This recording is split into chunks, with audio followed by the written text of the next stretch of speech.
I've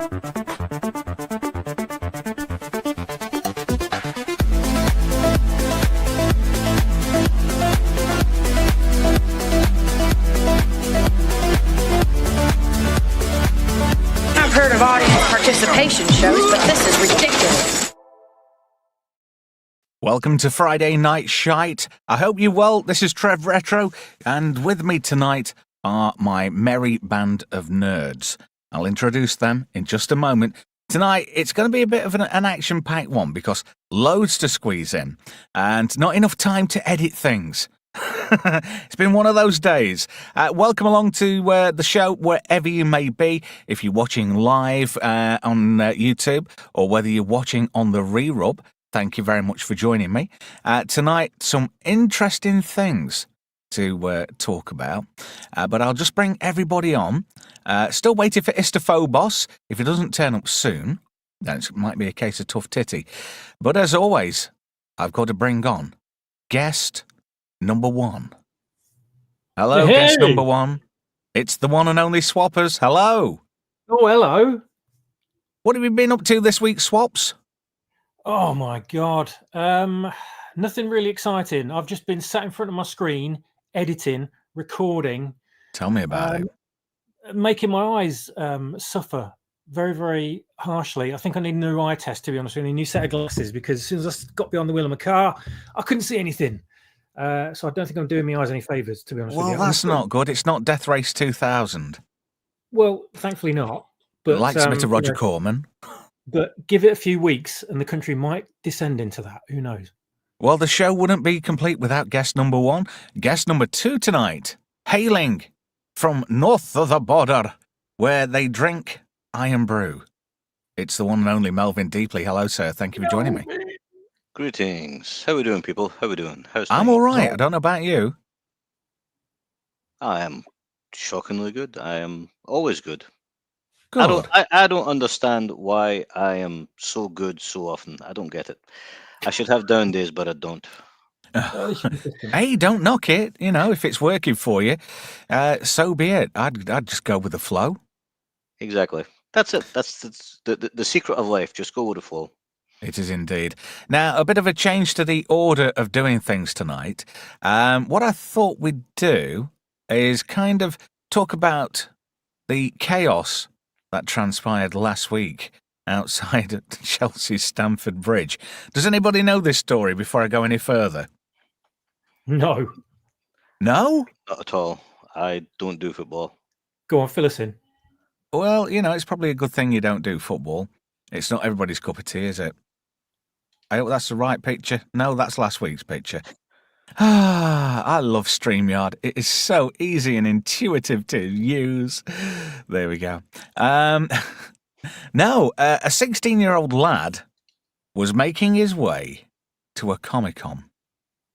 That was in a hotel on Fulham Broadway. And I shouldn't laugh, really, but it's one of those stories that's too unbelievable to not talk about.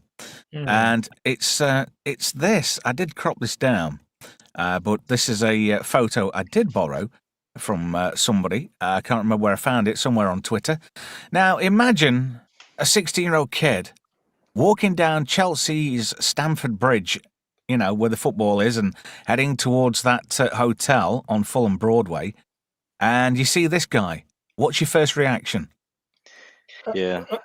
I think I actually did see this story. It's that was a poor choice of accoutrements to be walking down the street in London. It's not the smartest of moves. Have you twigged on this yet, Swappers? Yeah, well, as soon as I saw it, I thought, fucking hell, it looks like something out of Resident Evil. And lo and behold, it is. You look closer and there's the Umbrella Corporation. Umbrella Corporation. Oh, just before I go any further, just a quickie. I've got to thank, not Brian. Hang on a minute. Oh, delicious. Thank you, Brian. He knows what I mean. He's a good lad, Brian. He did me a solid this week. Thank you, mate. I appreciate He's that. standing next to you with his pants down. How did you know? Oh, bugger. I get the Friday night shite team, like the shite team, because I'm number 2 and Brian did a solid. Only you could go that deep into the meaning of what that is. So anyway, basically, police literally dived on this 16-year-old outside Fulham Broadway after he was spotted carrying what appeared to be a firearm. No shit. Later believed to be an imitation firearm. Yet again, no shit. Apparently, the boy was dressed in full costume. He looks like one of Raccoon City's finest, doesn't he? It's a great outfit. I love it. It is. This isn't the one, though. This is just representative of. But this was the picture associated with the story. But I was running around like a blue-arse fly, putting the show together, and then teenage children pulling the rug out from under you because they want to go roller skating with the boyfriend. Hey, the weird thing is, right, I think I met my daughter's boyfriend for the first time today. Oh, God. And I've heard them talking on chat and stuff, and I thought he was fucking Borat. He sounds like Borat. What? He's 15, Oh, but he sounds older than me. Very nice. I wanted to talk to him in the style of this, but my daughter said, "Don't fucking embarrass me, Dad." She was barking up the wrong tree, I'll bet. Well, I kept wanting to go, "With a fucking pencil." I love that line from John Wick. That's just fucking amazing. I use that in lots of different scenarios. Anyway, the boy was dressed in full costume, reportedly on his way to the London Anime and Gaming Con, as you do on a Saturday near a busy football ground, and he was arrested at the scene following a swift police response. Well, you know, dear. it was a mistake. He made a mistake. If he was walking down the street dressed like that, anywhere, not just London, anywhere. In America, he probably would have been shot. The boy is believed to have been on his way to a comic convention. No shit, please. Well done. The British police are scoring brownie points. I tell you something, they're racking the points up so much lately. You couldn't make it up. They are the people who fail upwards on a minatory basis. The circumstances of the incident remain under investigation, but it's an offence to carry an imitation firearm in public. No shit. The weapon was realistic and was on display, and it caused alarm to passers-by. Oh no, fucking snowflakes, swappers. What do you reckon? I did something very similar to this a few years ago at the London Zombie Walk. And I dressed up as an umbrella police officer that had been bitten by a zombie. And obviously I looked dead, but I still had a firearm, which I'd made myself out of loads of cardboard boxes sprayed black and stuck together. So it didn't really look like a firearm, more like a DIY Blue Peter version of the Aliens pulse rifle. But still, from a distance, you could probably confuse it or something. You've given me a flashback there. The only thing sci-fi related I ever made from Blue Peter, I think it was about 1982, 83, when season 4 of Blake 7 aired. Oh, no, I was just going to say, was it Blake 7? Yeah, it was the fancy Casio digital watch communicator bracelet thing. Me too. Yeah, me too. Oh, that was awesome. Anyway, the convention released a statement. The London Anime and Gaming Con, which is running from the 29th to the 31st of August this year, has stressed the incident was not connected to the convention itself. That's a bit of arse covering if ever I've seen it. Organisers reminded attendees that realistic replica weapons are not permitted as part of cosplay outfits and should never be carried in public. That is the biggest no shit of the year, to be fair. Yeah, every part you've said so far has been a no shit moment. It's true. The Metropolitan Police said a 16-year-old boy remains in police custody. I bet he's still there after he was arrested on suspicion of possession of a Union Jack. Possession of an imitation firearm. The arrest occurred in Fulham Broadway at 20 to 3 on Saturday, the 30th of August, after police officers received information about a boy displaying a weapon and walking towards a crowded area. Oh, I admire that lad's tenacity. That takes ball to do that. I think it took lack of brains rather than anything else. Yeah, but he's 16. Yeah, but I mean, if he's dressed like that, they don't know he's 16, right? I mean, well, 16. This is true. You see some big 16-year-olds. I mean, he could have been like 6'5" and built like Hulk Hogan. True, there is that. But I mean, if the cops see somebody dressed like that walking down the street and doing nothing, and then he shoots 10 people, then what happens? You got to do something. Yeah, it's one of those, isn't it? If damned if you do, and damned if you don't. Yeah. Well, I mean, they didn't pull the trigger first, so that's a win. Well, that is, yes, ultimately a win. But I don't know.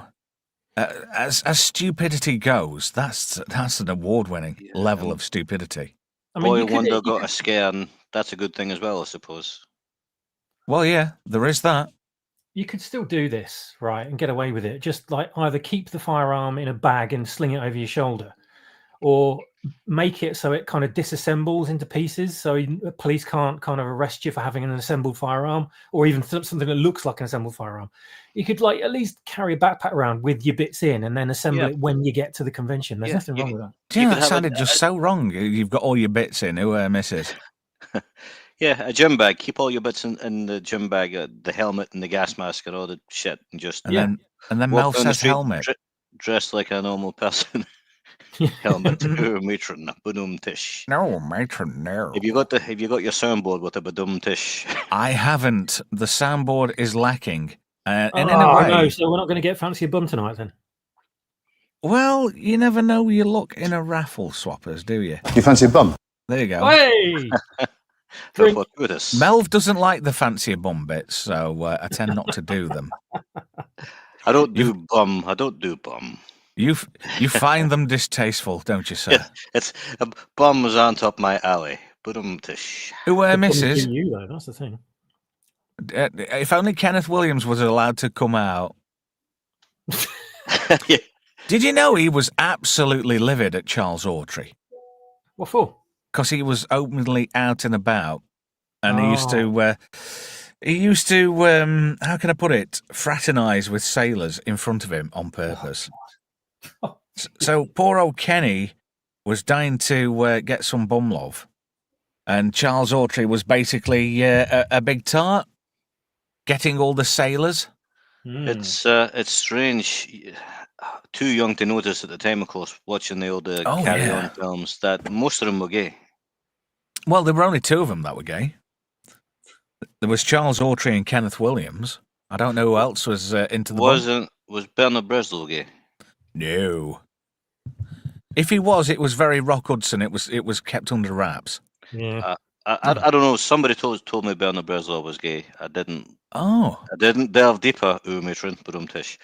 I am kind of dropping the ball. If we can just have a little slight pause, I would like to say a big hello to everybody in the chat. So there's Franco Walker. Hello there, matey. Hope you're well tonight. Hello, Franco. Pardon? I said, hello, Franco. Hey, we're not fucking going nowhere till we find out who Glass Wallace. Was that all right, Melv?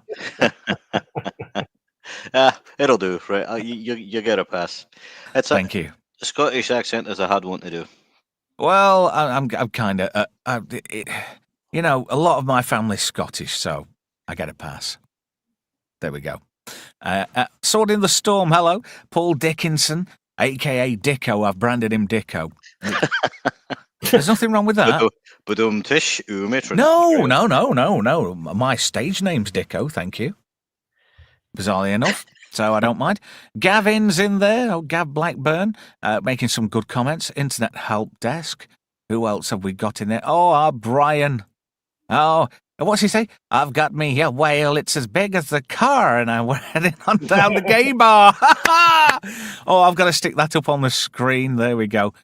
I love that. Nice one. That's the chat of the show so far. And a lot of people have been reaching out to me over last week's show to find out what went off exactly, and I don't really want to bang on about it. Mistakes were made, lessons were learned, and the lesson was. Hang on a minute, I'm doubling up on myself there. And the lesson was, you don't give people second chances sometimes. Well, it wasn't just it wasn't just a second chance. It was like a third or a fourth.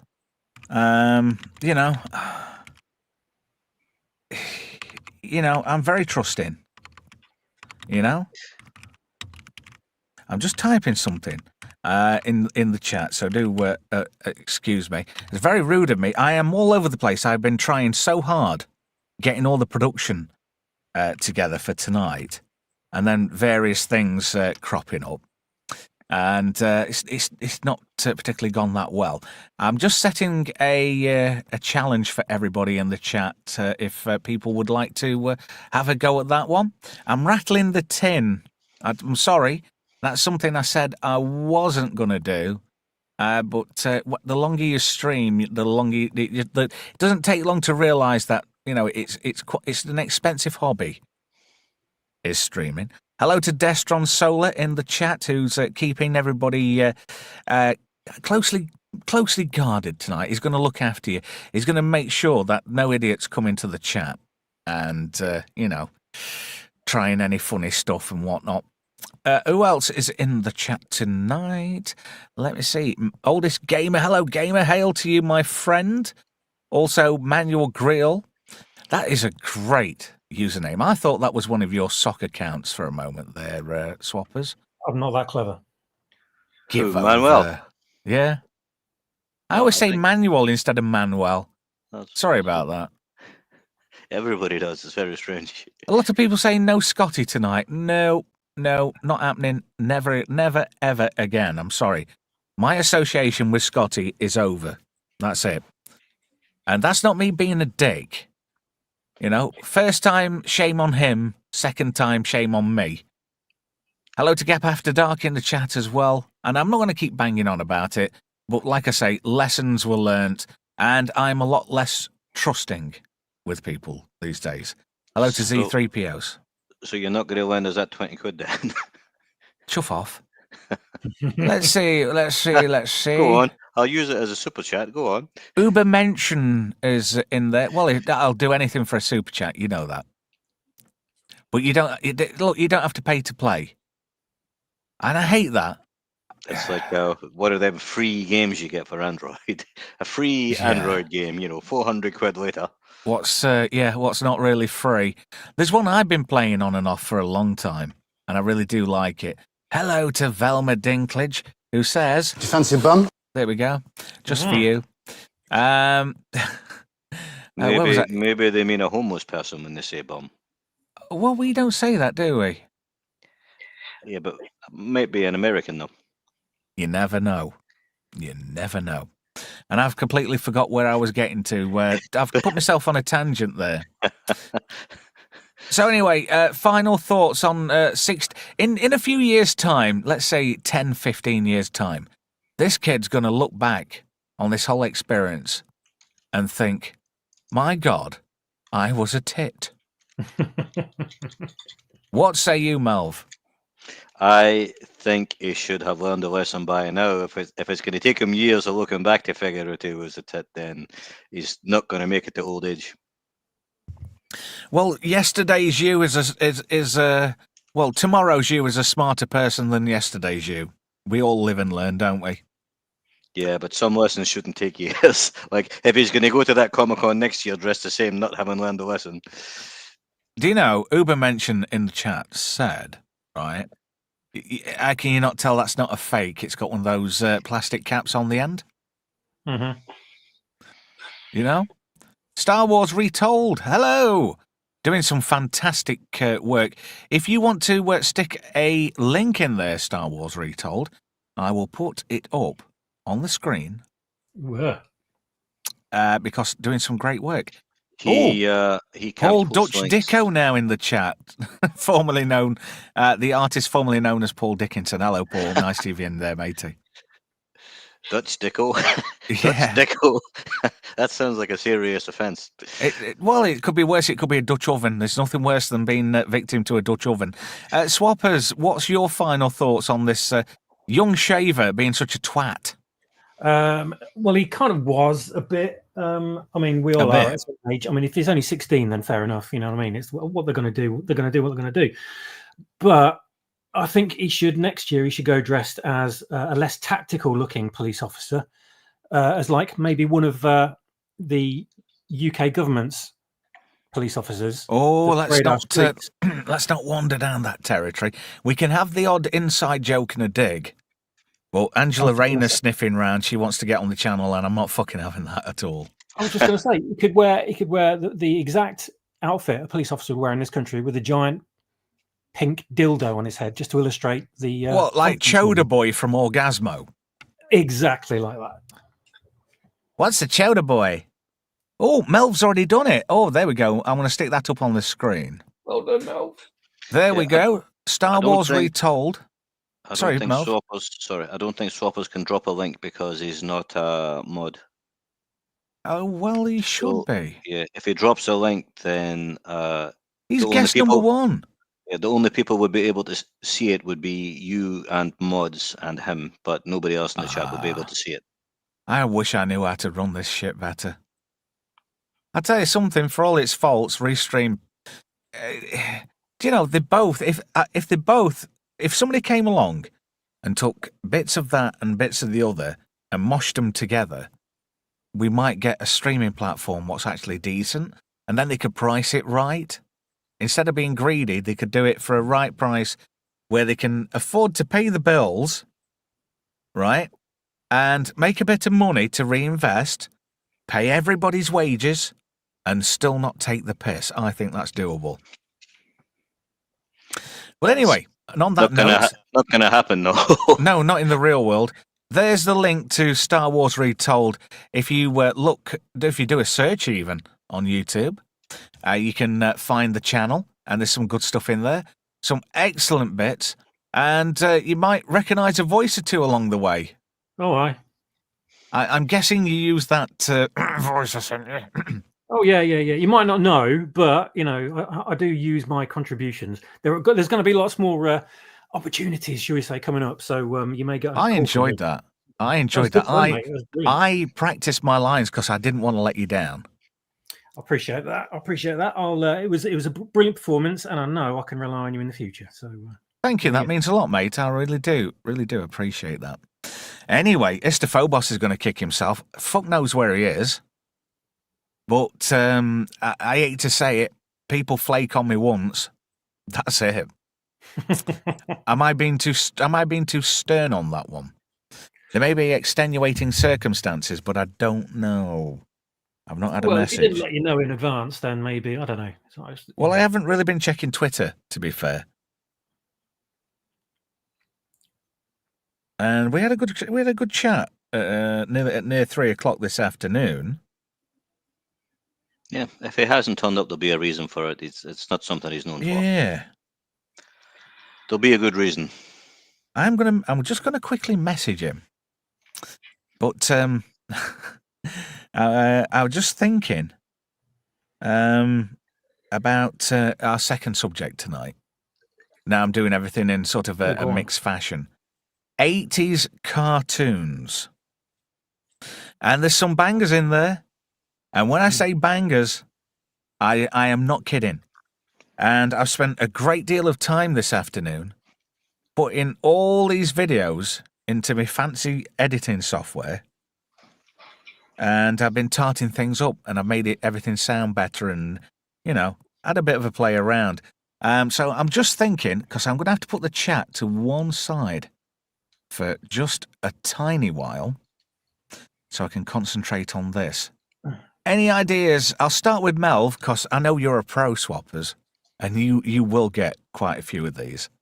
Probably. But Melv, there's 10 absolute bangers and fine examples of 80s cartoonage. Would you like to have a guess at some of the titles that might be in there? I've got to guess it. I don't get to see a picture first. I've got to guess the No. You just have a guess, and I'll note it down.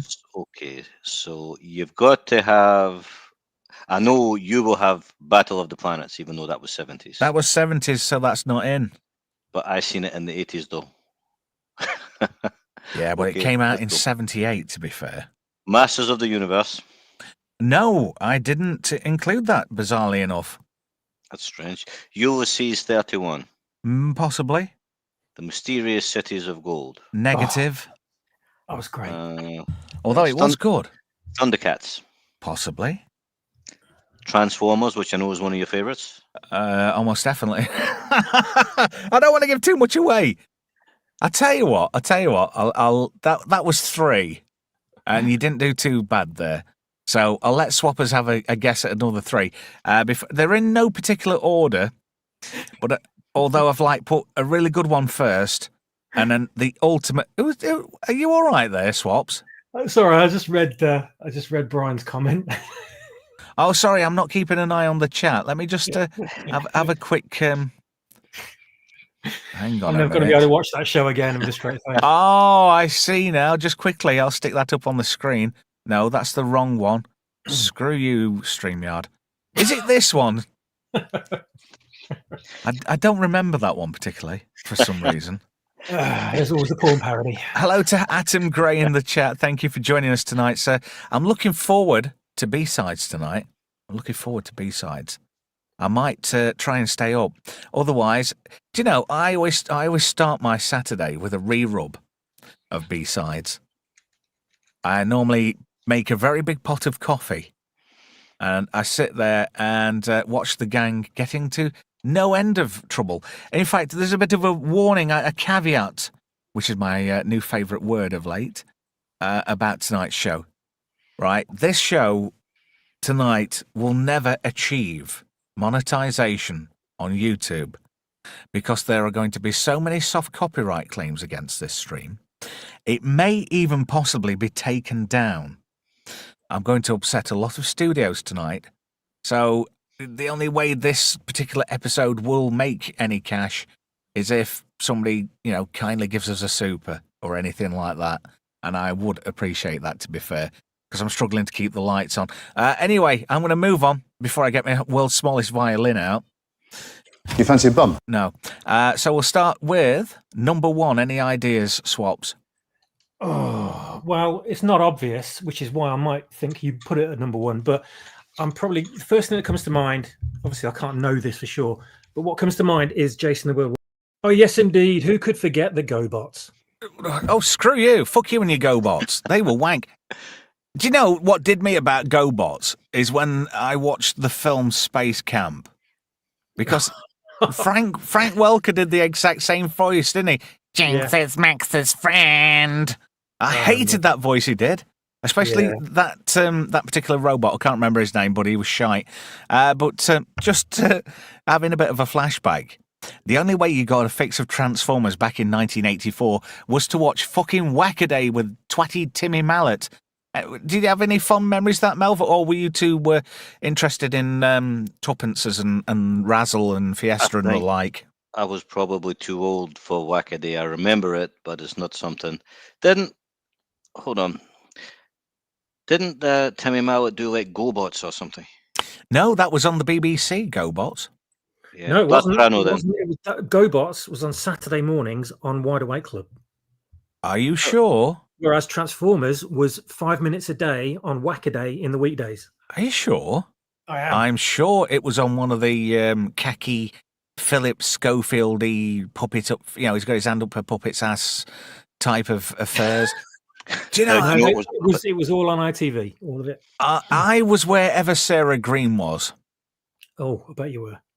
Oh man, Mike Reed was a lucky boy. Yeah, how did he end up with her? How does that happen? Because he was, bless him, a genuinely nice bloke, and I had the honour of meeting him quite a few times.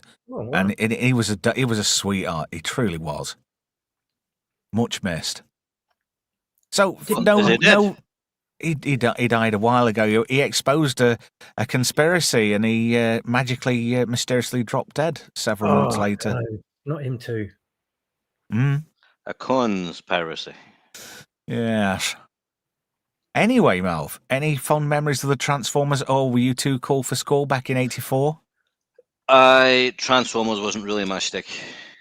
Were you 10 or older back in 1984?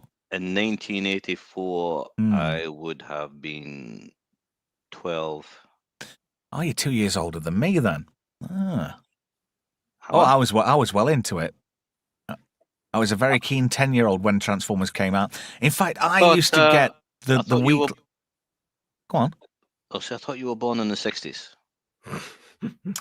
69 in spirit, yes. Not Ulysses 69. Yeah, well, it gives the Cyclops new meaning, doesn't it? Well, yeah, there is that. God. But I'm guessing Swappers, you were all over it. Oh yeah, it was right up my alley. It was like it read my mind. You know, who could avoid or who could turn a blind eye to something that had the combination of giant robots, lasers, explosions, and they transformed into cool alt modes like cars and jets. I mean, it was just that was every boy's dream.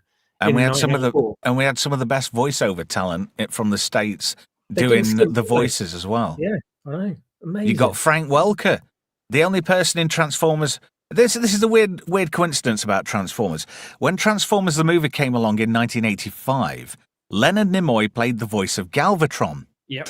Whereas 2 years before, Frank Welker played the voice of Spock in Star Trek 3, the Search for Spock. Oh my god. Because you know on Genesis where that was Frank Welker doing all Spock's screams. It even says in the credits, Spock screams, Frank Welker. That's one of those weird things, like art imitating life and vice versa. Well, it's like Ghostbusters. What? Because Ron Jeremy was in it. No, Ron Jeremy. No, Bill Murray, of course, was Venkman. Oh, Garfield, yeah. Yeah, but in the cartoon, it was Lorenzo Music. And in the cartoon, Lorenzo Music did the voice for Garfield, but in the film, it was Bill Murray. Did indeed. Lorenzo Music, he had a great voice. He did, didn't he? I didn't like what Justin Roiland did to Garfield. He went a bit overboard with his Garfield skit, if you remember. I'm not going to lower the tone of the show with that one. I didn't. But points out of 10, I'm guessing nil point for you, Melv, for the Transformers. It's not my fault. 12, I was probably up partying. I bet you were doing treasure hunts in hedge bottoms for a certain kind of magazine.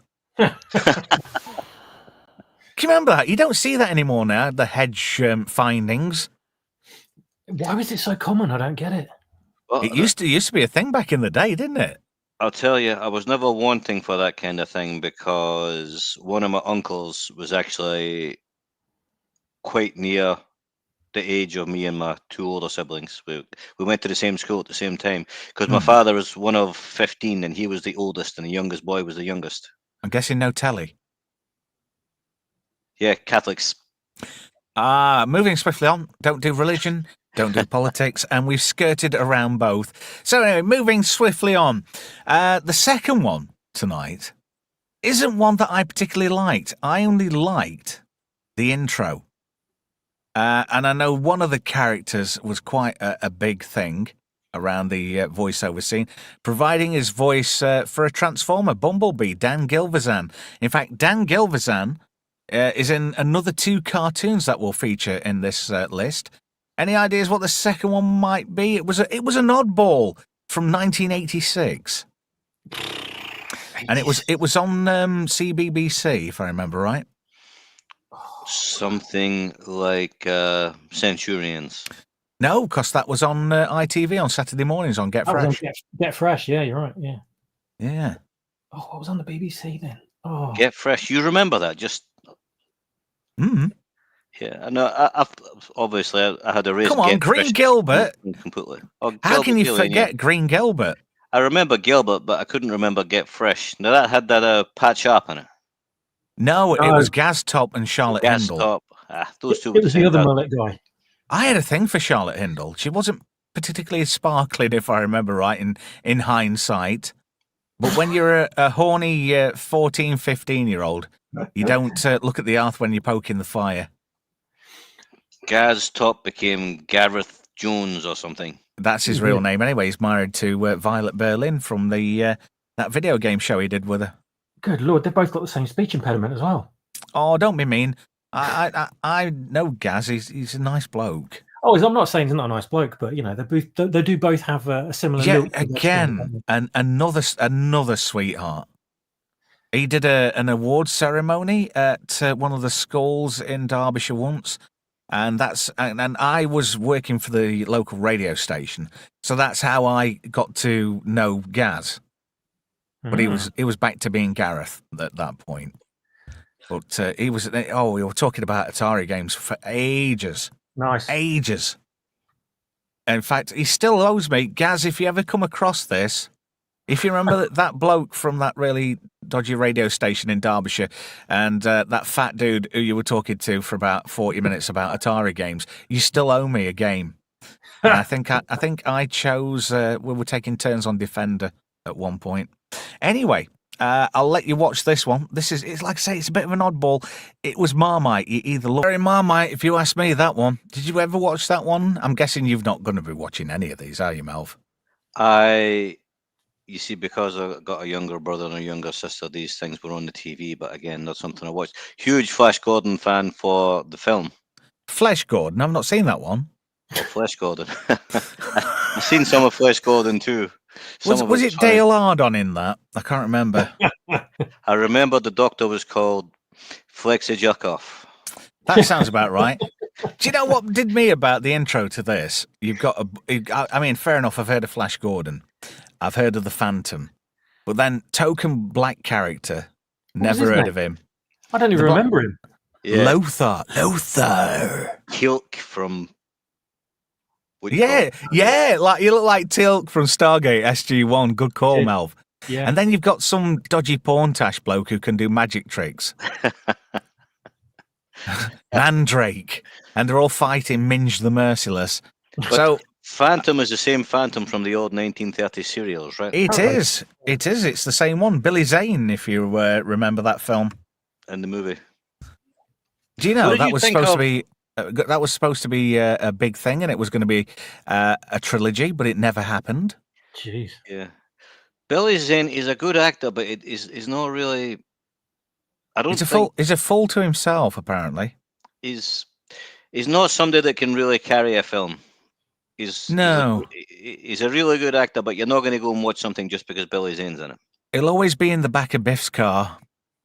I tell you what, it was really good in, and over the top was that Tales from the Crypt movie.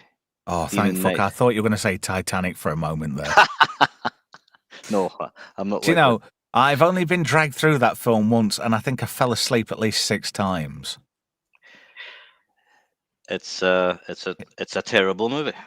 Do you know, James Cameron has done a lot of shit films. I like Avatar. Fuck you and the boat you rode in on. I hate that film. Yeah, it was the Titanic I rode in on. Sadly. Are you going to see the new one at Christmas this year? Is it out this year? Is it? Yes, I will. Yeah. Is it Fire and Ash? Is it? I don't know. It looks like it's going to be shit, but I'll go and see it. Of course, it's going to be shit. People are just going to go. And I didn't like the second one. And I tried to defend the second one for a little bit and gave up because it's really obvious it wasn't very good. Do you know what I'd sooner see this Christmas? And I know it's not going to be a thing in the cinemas, but I would sooner see Crash Bandicoot the movie than Avatar. I wouldn't. I wish they would stop making films of things that already exist. It should be banned. They should just stop doing it. True. I had no idea that was even being made. What? Crash Bandicoot. No, I made it up. I said I'd sooner see that than Avatar. I was getting excited then. Shit. Yeah, me too. I like Crash Bandicoot. I still play that on the PS1. Mm. I would have been playing it more vigorously on the PS1 if that device would have come. I'm saving myself though for Apocalypse. Anybody play that back on the PS1 back in the day? Bruce Willis. Yeah. I used to have it on PS1. Yeah. Oh, I lent it to somebody and didn't get it back. I'm sorry to the chat. I am not ignoring you. It's just that I need a second set of. I need to be doing the talking, and somebody following my lead and pressing the buttons. That would work tremendously well. You need a studio and an assistant. Yes, but on the budget for this fucker is just. Oh dear, it's coming out my back pocket, and I don't get much pocket money. You work on a radio station, right? Yeah, have you worked in radio, Melv? I'd say, can't you use like the broom closet or something in there? No, I wouldn't. It's a shithole at the radio station where I work at. people don't believe me. I have a video on my phone, and I'll dig it out and I'll send it to you. And I have seen, I've seen cleaner toilets in Harrogate than where I work. It's disgusting. Swappers, what do you think to Defenders of the Earth? Was it something you watched back in the day? Well, we weren't exactly flush with many cartoons, were we, at that point? I think we had to take what we got. So yeah, 86 was a bit of a dry spell, if I remember right. Yeah, I mean, I lapped at pretty much anything that was animated at the time, so I did watch all of it. It didn't really grab me, to be honest with you, because there was a whole toy range that came out as well with it. Mm. And I was Did you always notice something, just before we go any further? Did you notice what Flash Gordon's ship looked like? It looked like the Phoenix from Battle of the Planets. No, I didn't notice that. Yeah. I thought that Ooh, was very somebody's going to get sued territory. Might have to look that one up. That theme tune, though, was extremely hair metal band 80s, wasn't it? I thought it was good. In fact, there's a one cartoon intro that's coming up soon that was written by a team of very experienced and seasoned songwriters who'd had a couple of number ones under the belt. And that's how serious they were with the theme tune. I can't remember the names. It's just on memory hearsay at the moment. Because I can't do two things at once, and presenting the show and doing all this. Certain people deserve credit. If somebody can run all this without too many issues, good on them. So, banger, what do you think? Yeah, well, it was pretty good quality for what it was. But it was an odd bod, wasn't it? Really, it wasn't the most memorable. I don't think it didn't really kind of have that X factor that sticks in everyone's memory, like say the Turtles or Transformers or Master of the Universe. But you can't deny the animation was decent enough. The stories were pretty good. The writing, the voice acting was all there. It just, I don't know. Yeah. It just didn't really kind of land with that many people. I also remember can you remember the animated movie of Flash Gordon that came out several years before? I can't. I absolutely loved that. But the animation style was very similar. But that was kind of, very 60s inspired. But this was like a sequel to that, apparently. I never got over animation film-wise in the 80s. Legend of Orin, Star Chaser, The Legend of Orin, which is a banger. That is a top banger. And Transformers, the movie. Yeah. But I could only pick 10. I thought, 10 is reasonable. And there's so much out there, like Dog Tanyan and the Turtles. And there's so many that got left out. But I had to pick 10. So it was a very tough call. Number 3 on the list, because these are in by no means, it's not a chart. I've just done them randomly, apart from the first one and the last one. There's some absolute crackers. This one was one of my intro last week on the show. Yes, Trev, Jet 2 Holidays are doing this. And my piss was boiling at that one. I've got a thing about certain holiday companies. After being on the tarmac for 2 hours at East Midlands Airport, I can't listen to Jess Glynn ever again. Oh, God, no. Did this one float your boat back in 81, Melv? Yeah, this was my kind of thing. I used to watch this all the time. The Amazing Spider-Man and his... So tell us all about it then, Melv. Prove it. Well, you got Spider-Man, you got No shit. Iceman, you got Firestar, and they're kind of going around New York fighting bad guys. Are you sure you're not reciting the lyrics to Supergram there, Melv? Stand back. Like Superman, Iceman, Spider-Man, Batman and Robin too. I don't want to cause a fracas about B.A. Baracus. That's about as much as I can do. Fuck it. B.A. Baracus wasn't in it, though. Not in Supergram, no, but he was in the lyrics. No, I mean in the Amazing Spider-Man and his Merry Merridems. Yeah, again... I really enjoyed this cartoon, but I mean, when this came out, I was younger. Yeah, obviously. That's why I thought it might be of your liking, to be fair. Spider-Man and his amazing friends. This is true. Firestar's one of them that makes you hit puberty a year earlier, right? Never mind. I'll shut up. Funny in my head. I was just looking through the chat is all. Destron says, fun fact, Firestar was an original character for this show and then later made her debut in X-Men comics on her own run. She did indeed. and I have got one of those titles. She is one of the most unfortunate characters in the Marvel Universe. Her own mutation killed her in the end. Oh shit! She died of cervical cancer. Oh god! Serious? Really? I Really? bullshit And a you Marvel not. comic. And a Marvel Yeah. comic. Yeah, What a way to fucking ruin something. Yeah. I know. Yeah, it Didn't they is have true. that in that last Superman show? Didn't somebody have cancer in that? Like Lois Lane or something had cancer in that. I I don't didn't know. watch it, but I remember people talking about it. And I'm thinking, why would you put that in a Superman show? It's meant to be escapism. It's meant to take you away from real world things. Mm. Yeah, Of Of it's course, true. this show here was a long time before the comics made Iceman gay. Oh, you're joking? Is he? I don't want to go down that route, to be fair, but is that a fact? I can't remember that. I must have missed that in Marvel land. It was part of Marvel's woke period of all new, all different. Oh, that About sounds 10 about years right. ago. It was just they decided to sort of shake everything up and be all about DEI Sounds- and inclusion, etc. Sounds like the only thing he was shaking was a cock. Gamer says, Frank Welker, Iceman, yes, indeed. Dan Gilvezan, who was the voice of Peter Parker, stroke Spider-Man. He was also the voice of Bumblebee in the Transformers.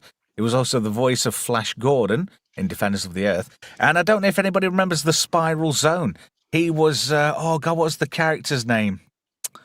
Oh, bugger. He got like a real strong name like Lance Protection or Dirk. Or Dirk Shagswell, or some bullshit like that back from the 80s. You got to love it. Also, hello to Phelps, who's in the chat. But Sword in the Storm says, I know she had cancer, but I don't think she died. Yes, she did. She did. And it's funny enough. Destron says, Family Guy predicted that Iceman was gay. There was also a skit on Family Guy where there were all these women at the Daily Planet getting breast cancer, something to do with exposure to X-rays, and Superman's like, I don't know anything about it, using his X-ray vision to look at tits. As you do. That's a bit like Dr. Manhattan in Watchmen, isn't it? When they kind of tried to make him out to be the cause. Yeah, that was Matt Frewer who the scene with he didn't interact with him, did he? But Matt Frewer was in that. He was not Gollum. Oh my goodness! And I know this. I love Watchmen. Matt Frewer was in the Watchmen. Yeah. Who did he play then? Max Headroom. No, well, he did play Max Headroom in Max Headroom, but I'm sure he played Moloch. He played Moloch. That's what the connection with Marvel. But he did play a character called Moloch. I didn't know he was in it. Yeah. No, did I? IMDb it quickly, Melv. You might be surprised. Moloch, yeah. I trust you. I believe you. Even Z's got it. He says Moloch as well. I can't believe I've never heard of Spiral Zone. I'm just like Googling it now. It's like some kind of Mandela effect thing where I was in a different reality when this came out because I do not remember it. It's really dark. It's like opens up, submit to the zone.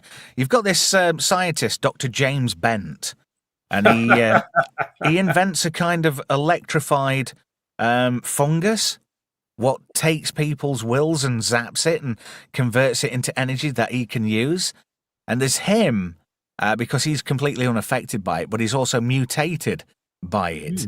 And he has a team of bad guys. One of them's called Razorback, and there's Duchess, and they've all got code names. One of them's a Muslim, strangely enough. Jeez. And you've got the Zone Riders, who were trying to obviously get rid of the Zone. It was a really obscure one. It was on satellite TV back, before Sky was a big thing. Yeah. Whatever was on Channel 5, what used to do Supermarket Sweep and all that bollocks, it was on there. And I remember at night time it was the video jukebox. It was at the time when companies co-rented and cohabitated channels on Astra. Oh, so was this one for you, Swaps? We about again. I forgot what we were on. Really? Yeah, what we did. I forgot. Spider-Man and his amazing friends. Oh, that was it. Of course it was. My head was absorbed in that new show that I'd never heard of. Yeah, it was. I absolutely adored it. Every single episode, never missed it. Again, we were kind of we were a little bit starved for great animation back then. You know, we And had it a was lot of like and it was on the Hanna-Barbera stuff, didn't we? But no yeah. hot quality superhero stuff like this. And oh god, yeah, I just that theme tune ingrained into my memory when I was about sort of 8 or 9 or wherever. Another I was. banger from Johnny Douglas. Yeah, Did you fantastic. know that theme tune was written in England and performed in No. England? The Bloody hell, theme no. tune to the Transformers was performed and recorded in England as well. No way! That awesome guitar riff right at the start. That's Yeah. I'll never ever forget in my life. Wow! Somebody's done a meme about that, haven't they? Have they? With Walter White on it. Oh, I haven't seen this. Well, go Yeah, on. so it's something about drummers. It's like when people are trying to figure out the timing because apparently it changes its timing, its time signature. It goes 4-4-4-5 and then 4-4 again. And Yeah, it's weird, isn't it? I know. do you know why that is? It's the biggest fucking misconception in internet memeage. It doesn't change its time signature. You know, it goes dun dun dun dun dun dun. That was a punch-in. And a punch-in is where you go back to a point in the tape and then start playing again. Right? So it's a bad edit. That's all it is. And I've proved this before. I did this years ago where I took the theme tune, sliced it up, and made a correction for the bad edit, put it back together again, and it just played fine. I need to hear this now. I need to hear your edit of it. I will dig it out. I will find it. It is on my old hard drives up in the shed. So I'll dig those out and try and get that data off them drives. So was this one for you, Swaps? Did you like this one back in the day? Obviously, loved it. Absolutely. Yeah. Because we got little kind of glimpses into other superhero groups and stories as well, like X-Men and Captain America, and there were little jots of the Avengers and Fantastic Four in there with Doctor Doom and whatever. So it was never just strictly Spider-Man, which I always loved, you know, because we had a Spider-Man cartoon like years before, didn't we? And this was like a breath of fresh air because it was like almost like a super team, I suppose. There was only 3 of them, but still. This was the first of where they tendered the work outside of the US, because before it was all the patty stuff, you know, like the people who did the Pink Panther stuff back in the 60s. Yeah. Incidentally, that was our second Marvel cartoon. Second? Second. Transformers, then Spider-Man, both Marvel. So Transformers Marvel could somehow, then be in the MCU. Well, I suppose so. Transformers comics at the start kind of tied into Spider-Man. That's true. They had Marvel comic characters in them, which was a bit weird, but yeah. Because didn't he team up with Gears, if I remember right? It did. It was brilliant. I loved it. So yeah, that's our second Marvel, and it's the only. That's it. There's no more Marvels. I have a question unrelated to cartoons, Trev. I think. Well, let me get through this. Just 1 second. Incidentally, during the list as well, only 3 of the cartoons are made by Deke. We've got a Ruby Spears in there, which are technically like an offshoot of Hanna-Barbera. And there's rest of them are all sort of like independent productions. Now then, Melv, you're about to ask me a trickery. I can feel it in my bones. Well, being that you're a DJ. I'm not. Well, a radio guy. Presenter, a radio thank you. guy. A radio presenter. Guy. I'm a presenter, damn it. God damn it, I'm a human being. I have value. I want to go to sleep. You can't just yet. Okay. Okay, you know what was the first song played on Radio 1? Yes. Right. It was The Move, Flowers in the Rain. Yeah, Jonathan King. Wrong. Wasn't that Jonathan King? No, it was Roy Wood from Wizard. Well, yeah, but okay, the song though. I knew the song. Yeah. What was the first song played on Virgin Radio? Oh, now then. And I remember it. I listened to the launch. Virgin was a late one, wasn't it? Yeah.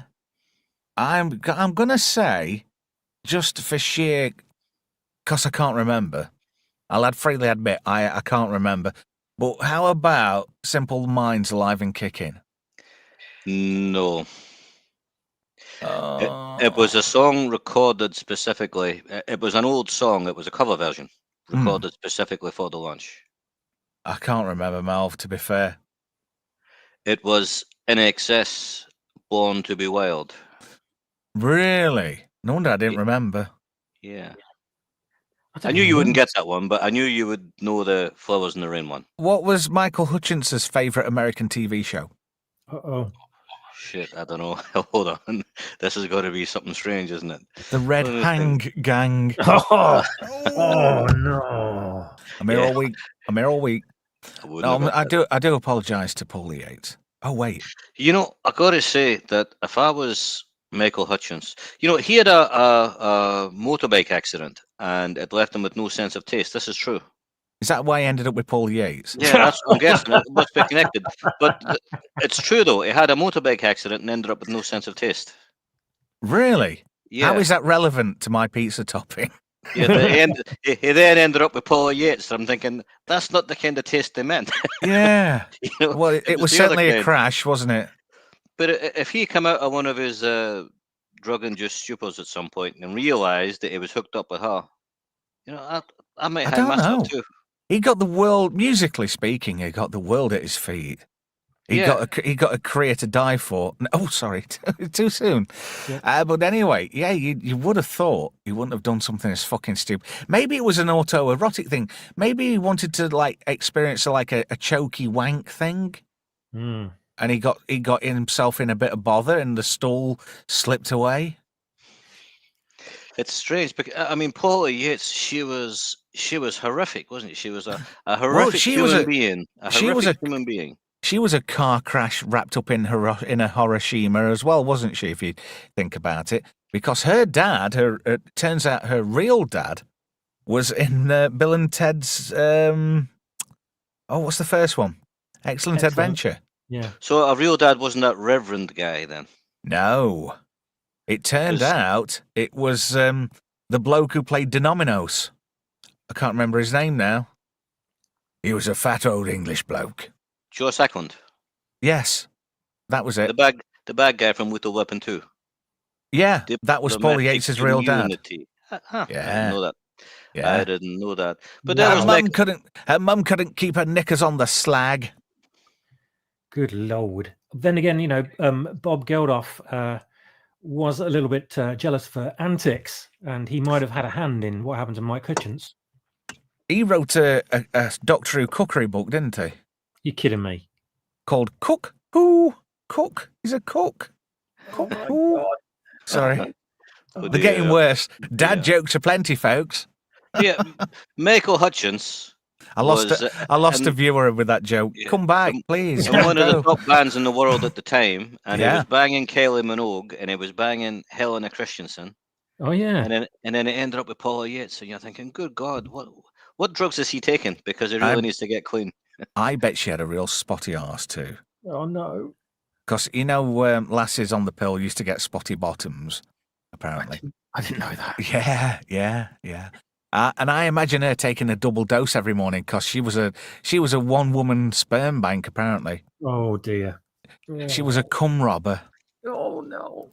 Anyway, now we've just killed Spider-Man and his amazing friends. Let's go on Oh, to... please tell me it's Rocket Robin Hood. That wasn't the 80s, I'm afraid. that was a 60s cartoon, that was. That was the No, late sure 60s. Yeah. Anyway, we're going to go on to a Deek, our first Deek of the evening. Love a bit of Deke. Everybody loves a bit of Deek, especially on a Friday night shite. So, any ideas? It's not Gadget. I'll get you next time, Gadget. I didn't like Inspector Gadget, for the record. It's an No, oddball neither from did I. Deek. It wasn't even a one-hit wonder, to be fair. But I enjoyed it all the same. This is featured on Going Live on a Saturday morning on the BBC, and they broke it up into 3-minute segments to keep kids watching longer. Fuck, I don't remember that. Well, But God, I'll never get How about that? Putting kids through the fucking pain and suffering of Philip Schofield. it. Fuck. Everybody knew he was a fucking sausage nosher, Oh no. except his wife. Oh no. Yeah. Oh fucking hell. And Oh, yet, it the disgusting part is, I mean, I don't care what people do in the privacy of their own home, but if he's had his sausage in dirty back doors, and he's got 2 girls with his wife, that's a bit risky. He's putting her tuppence at risk, really, from that Freddie Mercury diet, Oh no. if you know what I mean. Yeah. Anyway, From now on, like your parents were, you are the secret force of pole position. They're moving real fast, they're the only ones who can get go, there Dan. on time. Okay, sis. And never too far behind, they are always fighting crime. Stop time, Dan. Ready when you are, Rhodey. In the danger zone.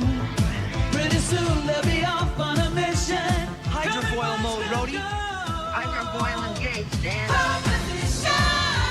What's behind wheels? Hovercraft, quick. What's behind this control? Only there are knows. Sit back and watch them go.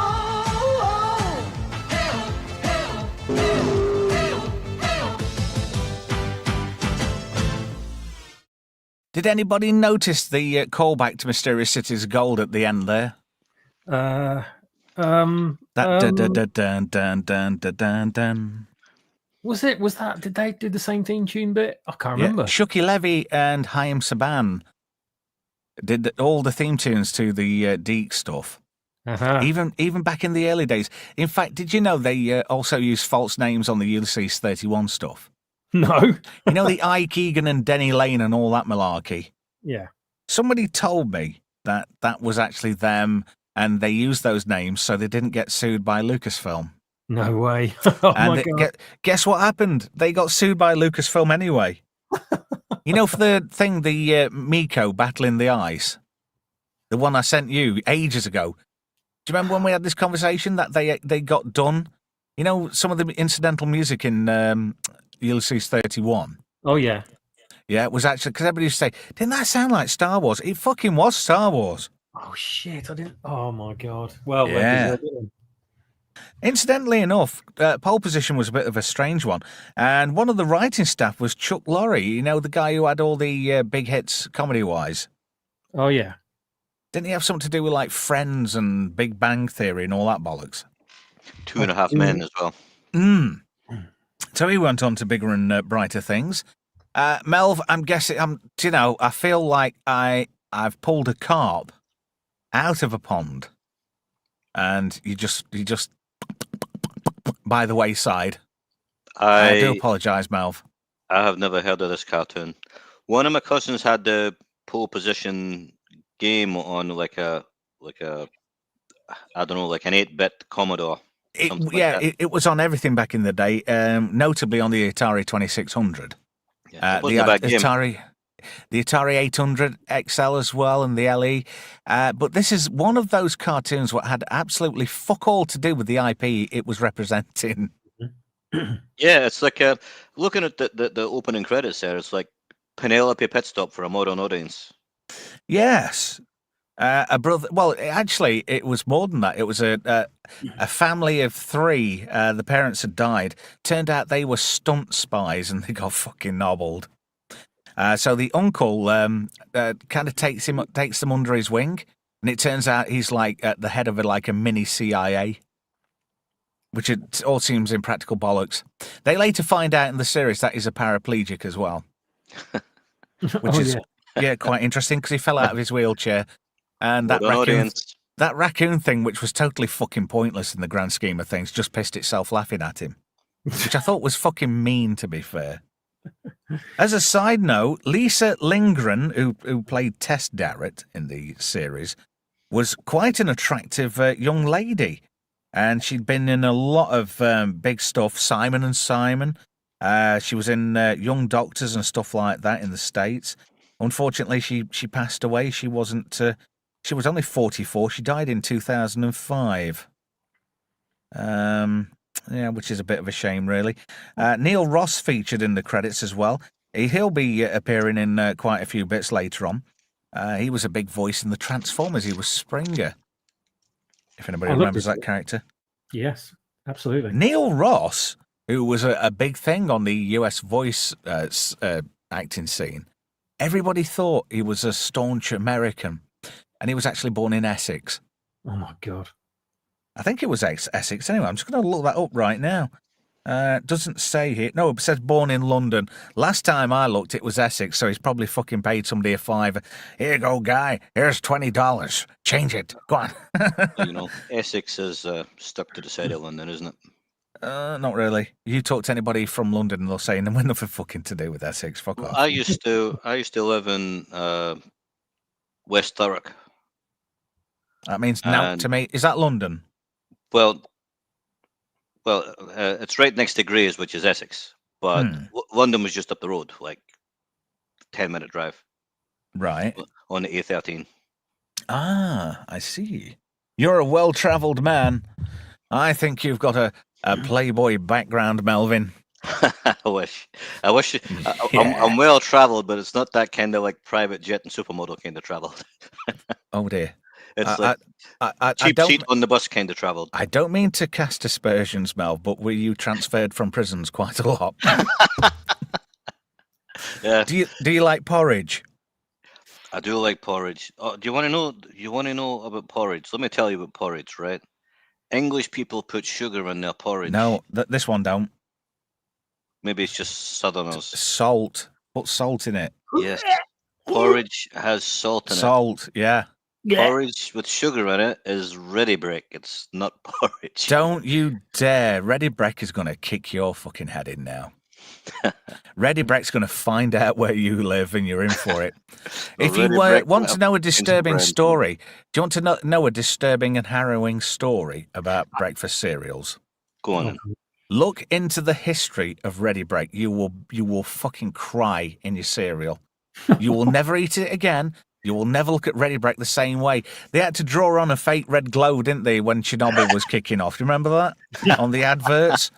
And that was to make it fucking exciting. But if kids back then knew the history of Ready Break, that nobody would have eaten it because it's cruel, it's horrible.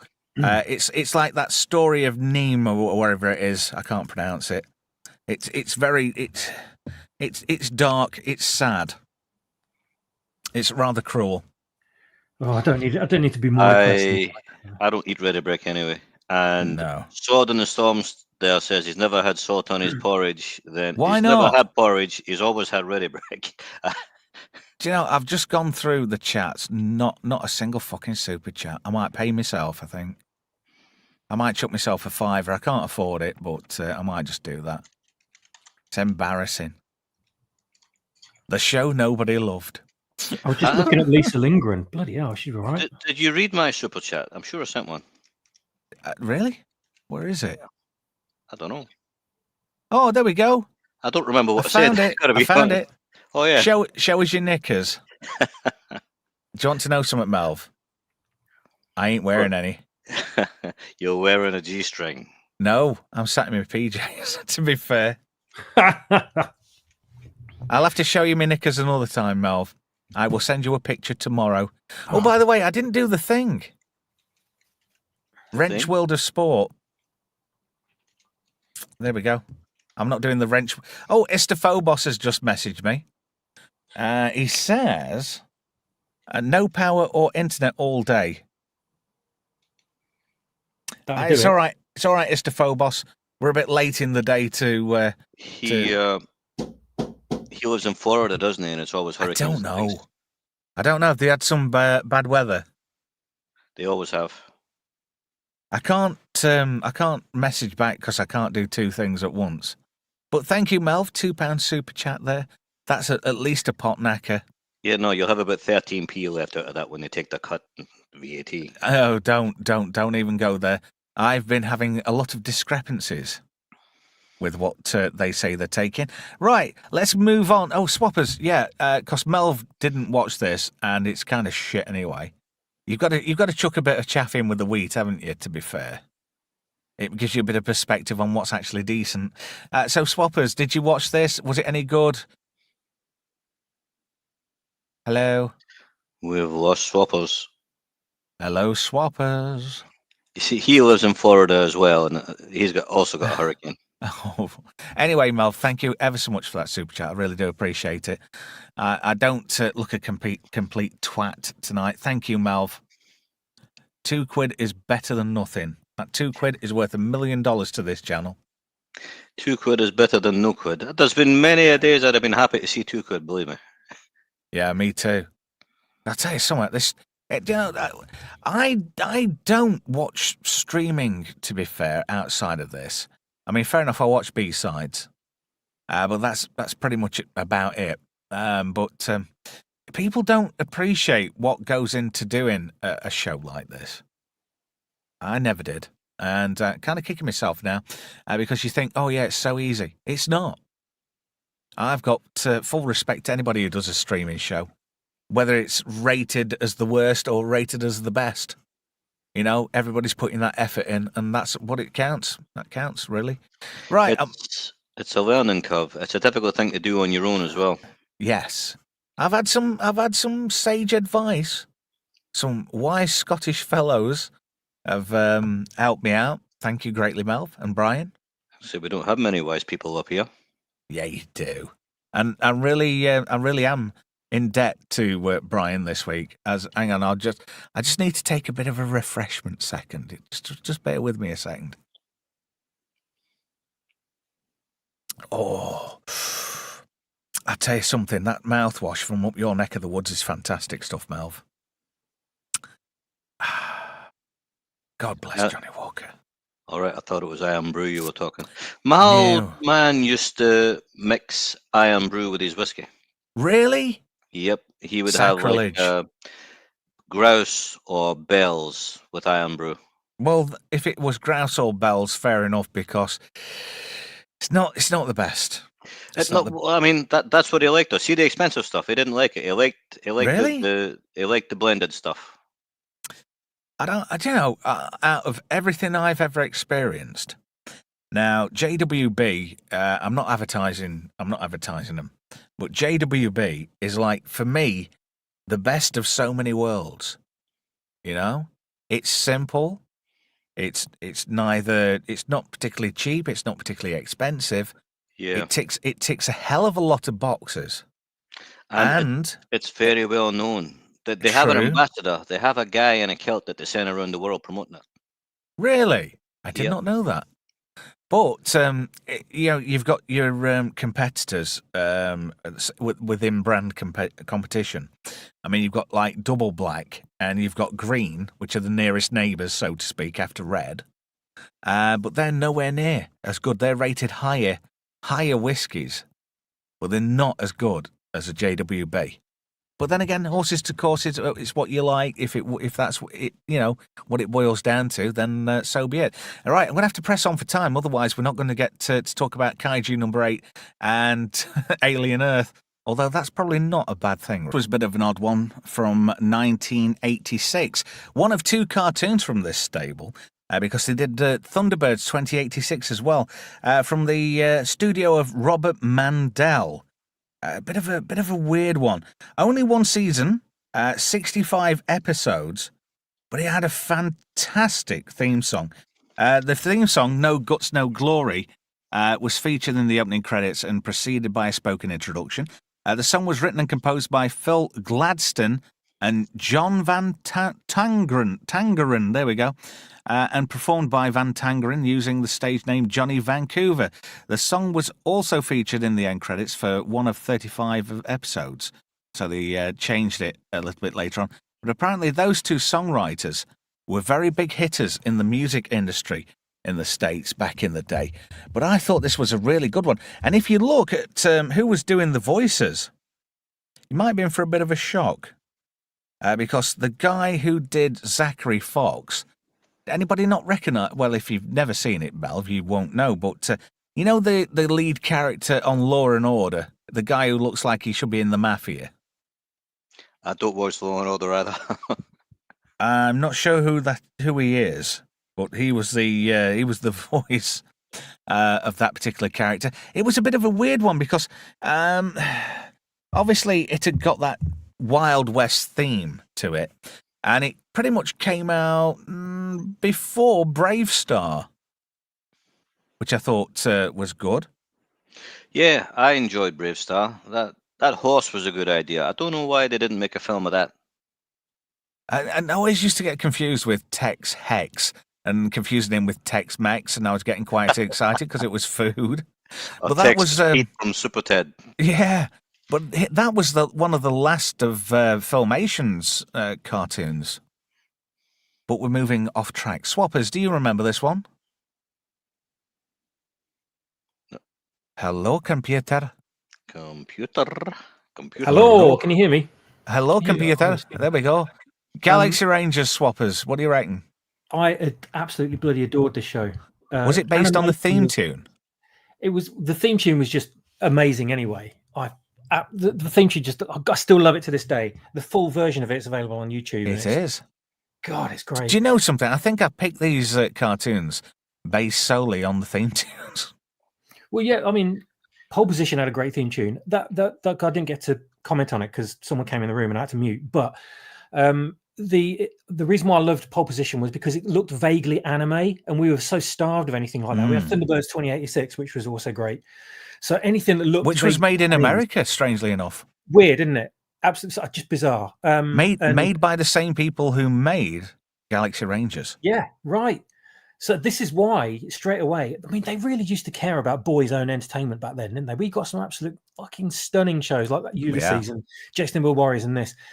Oh God, what an absolutely perfect reel of shows. That if it had been one after another on a Saturday morning, we would have just, I think, jizzed ourselves to death as kids. But, As you do. That's a bit gay. But this show, the animation in it just blew my mind. Not just in the intro, but all the way through. I love the concept of it as well. I love the sort of sci-fi western thing with like they also did with Brave Star. They must have all been brainstorming the same things in the cartoon. This was boardroom. 3 years before Brave Star. This obviously sort of set something off, didn't it, for a trend? I think. But the comics came out. I think there were toys of this as well. Not that I got any of them, but the cartoon was enough for me. God, it just every Saturday came, I couldn't wait to watch this. I can't remember what show it was on. Was it on? It wasn't Get Fresh as well, was it? It wasn't. Because Fresh, I remember that. Sorry. Restream's having a bit of a melt on me. I do apologise. I don't remember what this was on, but god damn it, man, that theme tune is fucking amazing. That one, Mask, and Ulysses 31 are my three favourites, easily. And of course, we got the absolutely gobsmackingly hot mate. Is it Mako, the girl in it? Yeah. The psychic. Oh, yeah. Flipping hell. She was fit, I must admit. Yeah, that's the main thing I remember this show for was her. Because not long after this, I got into puberty and just ended up thinking of lots of animated women a lot of the time. So she was top of the list. Yes, because you'd have been 12 when this came out. Oh, yes. Yeah, 12. You were 12. I had to double check there. So I won't have to speed up on these, but it's a definite banger for me. But that's based solely on the animation and also the theme tune more than anything, really. Like Pole Position, they were renowned more for the theme tunes than the actual cartoons themselves. Yeah. The next cartoon on the list. Oh man, now that is cosplay I'd like to play with. Oh my goodness! Indeed. Indeed. I'm just gonna. Is that somebody real swappers you put on there, or is it all AI? Please tell me that's not AI. That's a screenshot from a video someone made using AI, making all the characters from the show 3D. So this is actually animated in the video, but I just had to get that snapshot of the AI model because that is just gorgeous. I knew this was bollocks and AI. Do you want to know how I know? She's got no nipples. Well, it could be a protective spacesuit that would kind of like hide that kind of stuff. I wouldn't be wearing any kind of protection if I was boldly going on that one, I'm afraid. Sorry to lower the tone, ladies. Oh, that's right. Women don't watch this show. We're a No. bona fide turn off in the lady department. Hello. Where's Vex? Right. This one for me is an absolute fucking. Oh, do you know something? I tarted all the audio and some of the video up for these clips, and I think they come across really well. That did sound great. Did you notice the bass saying, because stuff was broadcast mono and the bass was heavily limited, so I added a bit of adaptive bass into it. I knew those expensive plugins from Waves would come in one day. There's another great cartoon made by Ruby Spears back in 1986. And Ken Ruby and Joe Spears used to work for Hanna-Barbera, became disillusioned after the sale of Hanna-Barbera to bigger companies, so they decided to go it alone and make their own animation company. Sadly, it didn't work out too well for Ruby Spears because it didn't last that long. In fact, Centurions was pretty much the biggest thing they ever produced, which is sad in a way, because the animation quality is fucking dynamite. Yeah, it is. Again, they hit the nail on the head like Transformers, didn't they? Like awesome kind of superhero type characters and hypertech suits and crazy weapons and vehicles, that transforming kind of thing. It tickled my preteen sci-fi sensibilities on a Saturday morning. Yet again, another cartoon reflecting a toy line which did successfully well because it was aimed solely at boys and done in the right way. Absolutely. Oh, God, I wanted these figures, but they were like 20 quid a pop. They're too much. I don't know. Looking at that picture of Mako, I wanted to play with that figure all night long. Do you know, I would give her my all for about 17 and a half seconds. And then you roll over and go to sleep. I'd have to do my Blake 7 vinegar stroke statement I normally like to do. I do, down and safe. They used to say that, didn't they? But when they used to transport down, when they used to teleport down and safe. Yeah, you're right. I like that. I always do that on a vinegar stroke to annoy women. Sometimes I come out with some really good vinegar stroke statements, and a lot of the times they're like pop culture sci-fi in jokes for me. I wonder what my next one will be now. You have two super Hello, chats. computer. I like Hello Computer, especially when I can't get hold of people. Sorry, Melv, I'll cut you off twice there. I will give myself a slap. A slap. No, you have two super chats. Oh, do I? Oh, Yeah. crikey. Sorry. Oh, Franco Walker. Good old Franco. Oh, wow. Chuck Lorre wrote the theme tune to Teenage Mutant Ninja Turtles. Fucking hell. And was never credited for it. He also wrote French Kissing in the USA. Also not credited. Bloody hell. Lord. Learnt me something there, Franco. Wow. French Kissing in the USA by Debbie Harry, a.k.a. Blondie, but it was Deborah Harry. Name me a film that Debbie Harry's been in. Oh, Cronenberg. Brian Oblivion, Videodrome. Yeah, well done, Melv. Thank you for that, Franco. Really do appreciate that. Also, what's this? You never sent me the link. Hang on a minute. Down and safe. Did I not? I'm sure I did. I'm sure I did. But we did have a rather extensive... No, I didn't. Bugger.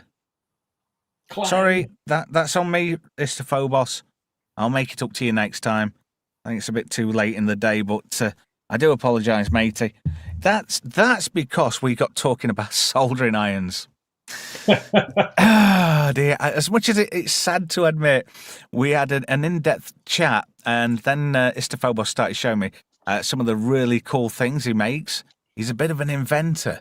Mm. He makes like, how can I put it, like keyboards and stuff like, not musical ones, but he makes stuff with like Adafruits and Arduinos and whatnot. Really is a clever guy. I love it. Sorry about that, Istophobos, and I didn't know you had on. I nearly said a hard on there. Sorry about that one. Thank you.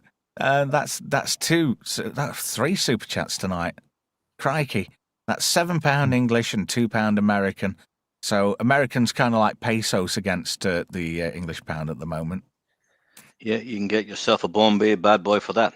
It's not. It's a Selby grill steak for me, I'm afraid. I only do pot knacker. Not other brands are available. Somebody's working a bit of a video idea for me, doing an advert for pot knacker. I can't wait for that, and I hope they don't let me down. Anyone we know? No. Purely a coincidental thing. Somebody approached me saying they liked what I was doing with the video stuff. Ooh. And they're giving me some pro tips. Guy works in motion graphics in Hollywood. Oh, great. Friend of a friend who goes to Burning Man. Oh, we've got a super sticker as well. Gavin Blackburn, 99p for a super sticker. Well done, that man. Super. It's all going into the kitty. I'm sort of, I don't know. YouTube have got me over a barrel at the moment with cash. Because apparently you can only cash out when you hit a certain level. And I'm quite a way away. And I don't understand how. Anyway. Is it your watch hours? What is it they mean? Nearly. Hey, I tell you something. I am nearly there with the second tier of, not Kia, second tier of watch hours. I'm on the cusp.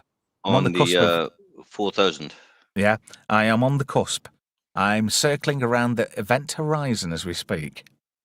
It's just that over the last couple of weeks, due to people being dicks, lost quite a few subs, unfortunately. But hey-ho, it happens. I'm not losing any tears at bedtime. These things are sent to testers. Anyway, Swappers, your opinion, final opinion on the Centurions. Ugh, somebody needs to eat. That was me. Apologies. Oh dear. I think Swappers, are you there, my friend? Hello, computer.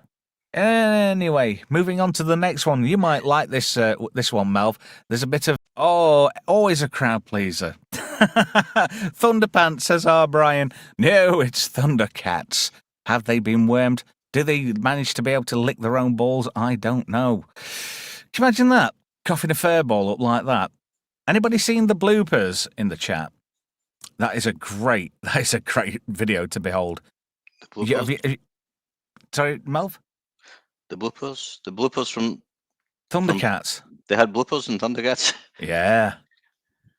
Yeah, you've never experienced anything until you hear the voice of Mumra going, "Show me your tits, my pretty." I'm guessing this is some kind of parody thing, right? No, it's actual outtakes from the Thundercats. They are bona fide. They are real. That's, well, there you go. Shocking. What can I say? I've never heard of them, never seen them. Yeah. I used to watch Thundercats, and I used to have the 8-bit video game. Was that for the pussy? On my Amstrad. Was that for the pussy? Yeah, Shitara would get it. Even if she gave you worms. Oh, Paul Dutch Dicko has become a member of the channel. Thank you. I appreciate that, matey. Athletic bod, plenty of stamina. She would fuck you into She would fuck you into next Thursday. Bend her into all kind of angles. You could take her on holiday in your suitcase. How come is it, Melv, you managed to reduce everything every week down to shagging or tits? Because they're things that are very important to me. Well, they're tangible things in life. Swappers, are you back or have you got company? He's got company. Brian makes a very good point, Melv. You might end up with this if you gave Chitara one. Well, I'd take the risk. They have medicine for that. And Son in the Storm says Chitara doesn't shave. Hairy pussy, anybody? Well, that's a turn off right away. Can you imagine that? She'd have quite a mane down there, wouldn't she? Like Sorry, I couldn't resist that. Speckled orange afro. Yes. She's got a very select beaverage down below. she's got quite she's got quite a frisky gusset going off down there. Yeah, the importance of women. I just thought about it there. Every adventure and misadventure I ever had, I was either chasing or running away from some woman somewhere. Yeah, you mean every other bloke who's got red blood going through them and testicles. Testicles seems to be a dying art these days with some of the younger generation. Testicles are a thing of the past. Because they're more interested in painting the fucking nails or flying a rainbow flag. I mean, that's fine. I haven't got a problem with that. If that's what floats your boat, you go for it. But I prefer heterosexualism. Well, you see, I'm very open-minded with that kind of thing. It just means more women for me. Do you know? I like that. I like your thinking. Swappers, are you back judging by the change of avatar? Hello, computer. Computer. Nope. Keyboard. We've How lost quaint. Gorgeous George. No, he's disappeared. Which is a shame, really, because up next is he better be back in 2 cartoons' time. Otherwise, me and him's going to fall out. He'll no longer be guest number 1. He'll He can be be guest number 2. He'll be guest fucking P45. That's what he'll be. I've fired people before on channel. I could do it again. Power's got your head, Trev. Do you know something? No. It's nothing to do with that, right? If people want to fuck around, they can find out. Because, like a pub, it's my name above the door here, you know? I love doing what I'm doing. And if somebody comes along and attempts to fuck it up because of the selfishness, they can go and fuck themselves. You know, this is like for everybody. I don't want to lose this. It's hard work. And to be fair, I'm struggling to put it together most weeks, you know? But I'm doing my best. This is not a game for somebody in my situation in life. You know, busy household, kids, a very wonderful woman I might be married to at the moment, but not for much longer. But that's a different story. I don't know where my wife is right now. She could be anywhere. Has anybody seen my wife? As the man says, what was it? It was A Few Good Men when they were talking about one of the Marines, one of the officers who disappeared because he was gone undercover. And he said, he could be me and you wouldn't know it. That could be your wife. She could be me and you wouldn't know it. Yeah. Anyway. Maybe she's good at accents. Well, you never know. Swappers, are you back with us? Did that work? It did indeed. Oh, thank God for that. Your timing is impeccable. I am going to press play now. You're back. Are you ready? Oh, hurry up, please. It's interesting. I'm trying to find information about this cartoon on IMDb, and all it wants to do is tell me about fucking Rocky Dennis. Bastards.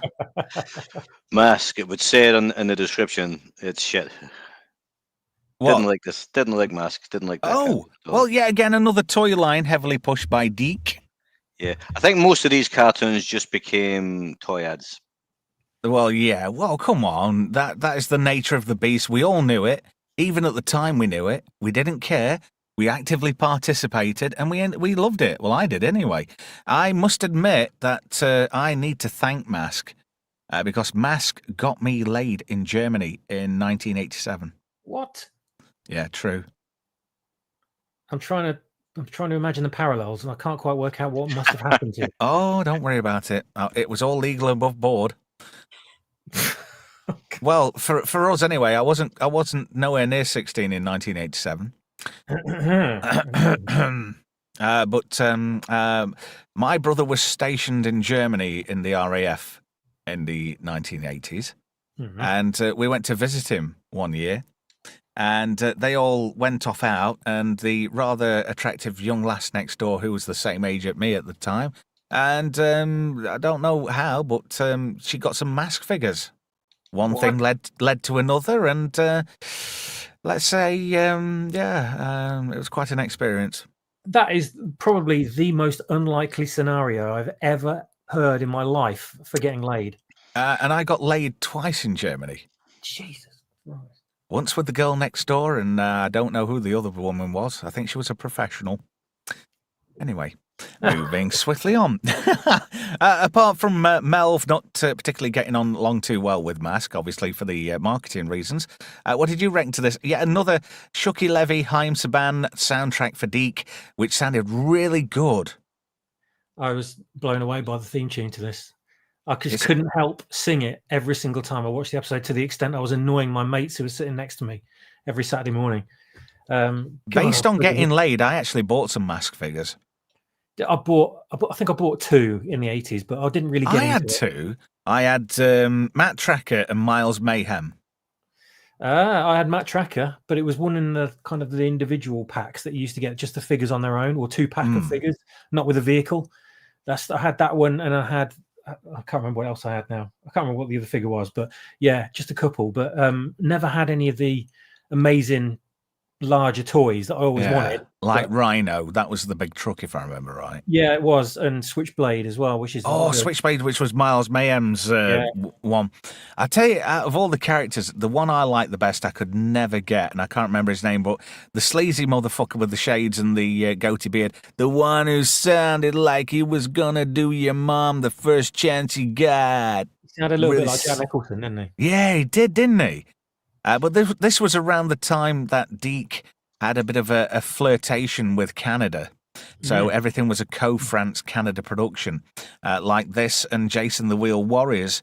But this was all due to a strike in what year was this?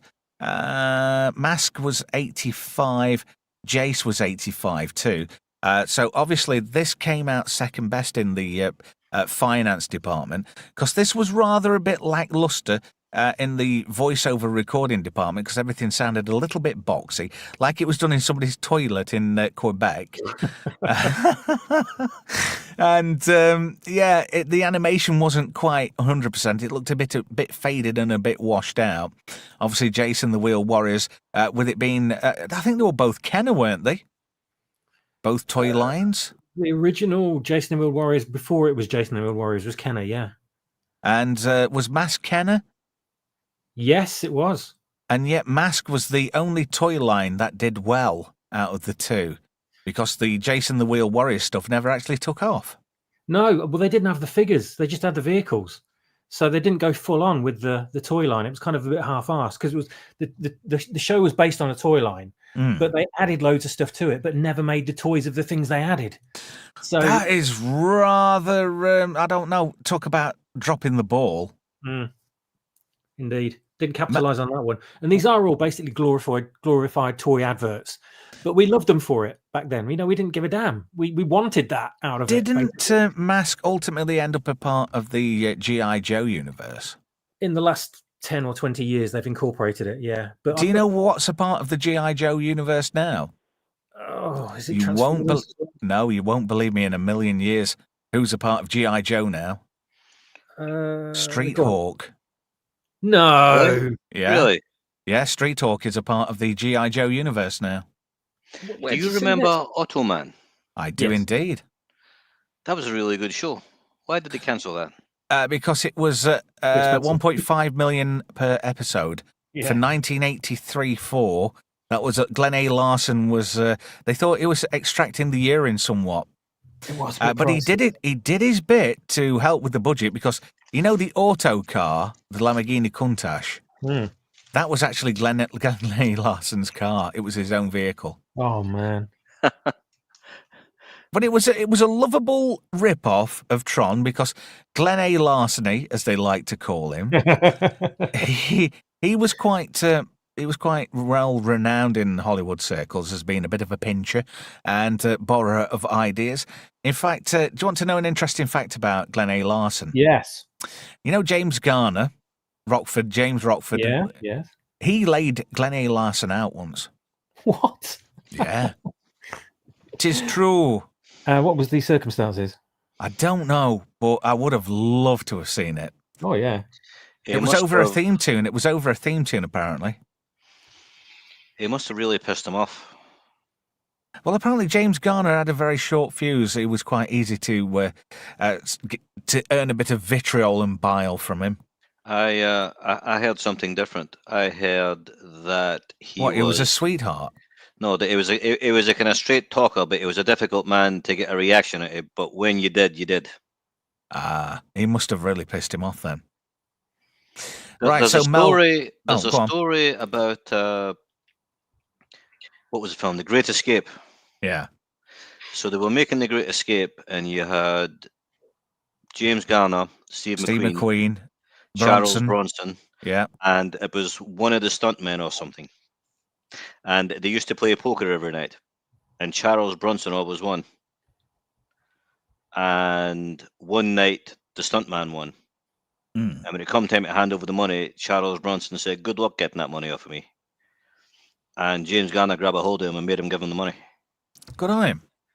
So, Do you want to know an interesting story?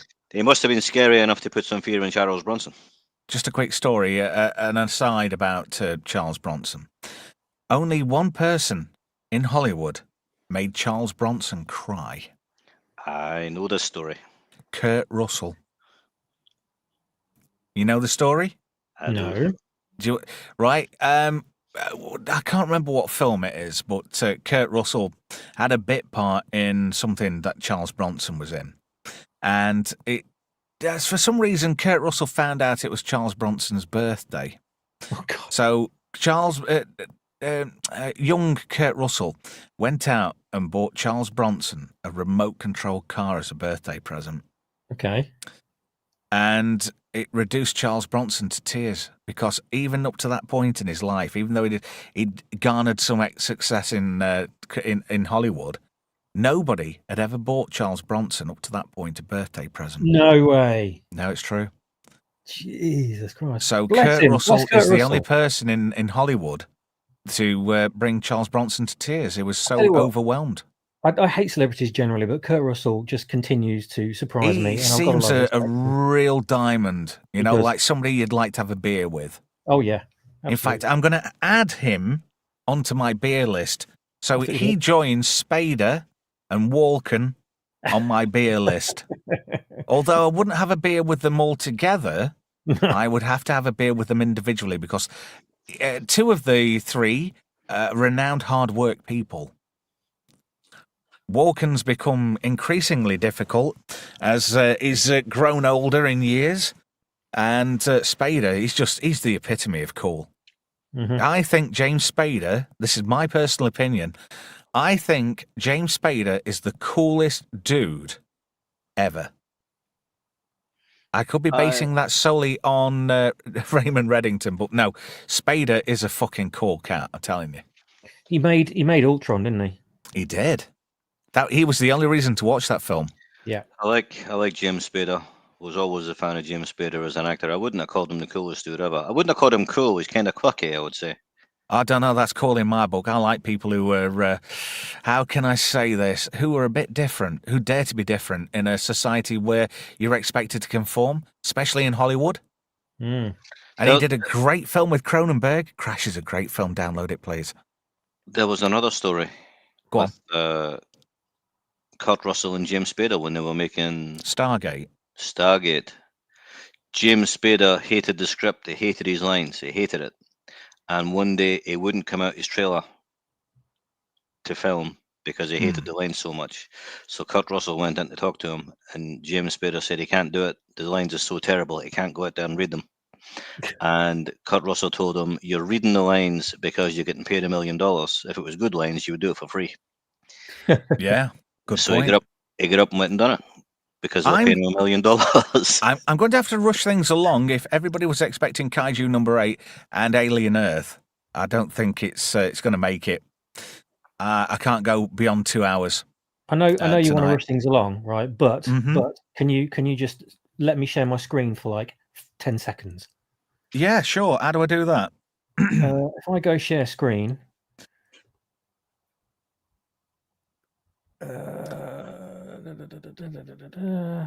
Go easy on me.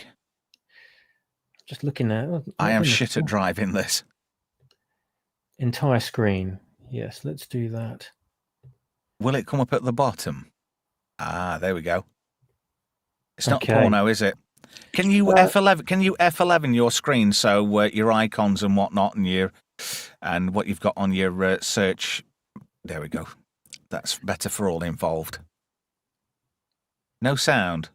No sound, but it would just be the theme tune anyway. That is some good. Look at that! How it sort of transforms from like an anime style character into something what looks legibly real. Was that the right? Anyway, cartoon number 9 on our absolute belters of 1980s cartoons. Any ideas what it might be, Swappers? I've dropped enough breadcrumbs. Oh God! In fact, there's 4 on the list tonight. What are from Deke? Not 3. I got that wrong. Is it Jason the World Warriors? Thundering across the stars to save the universe from the monster minds. Jace searches for his father to unite the magic root and lead his Lightning League to victory over the changing form of Sawboss. Wheeled warriors explode into battle. Lightning strikes. There's a power that comes from deep inside of you. It's every day reaching toward the light. And you know that's a long, long way ahead of you. But when your wills get you there, things will turn out right. Just keep on turning, don't stop rolling. The fire is on. Real warrior, battlegrounds burning, our wheels moving. Real warrior, come take a chance, keep on turning, don't stop rolling. The fire is on. Real warrior, battlegrounds burning, our wheels moving. Real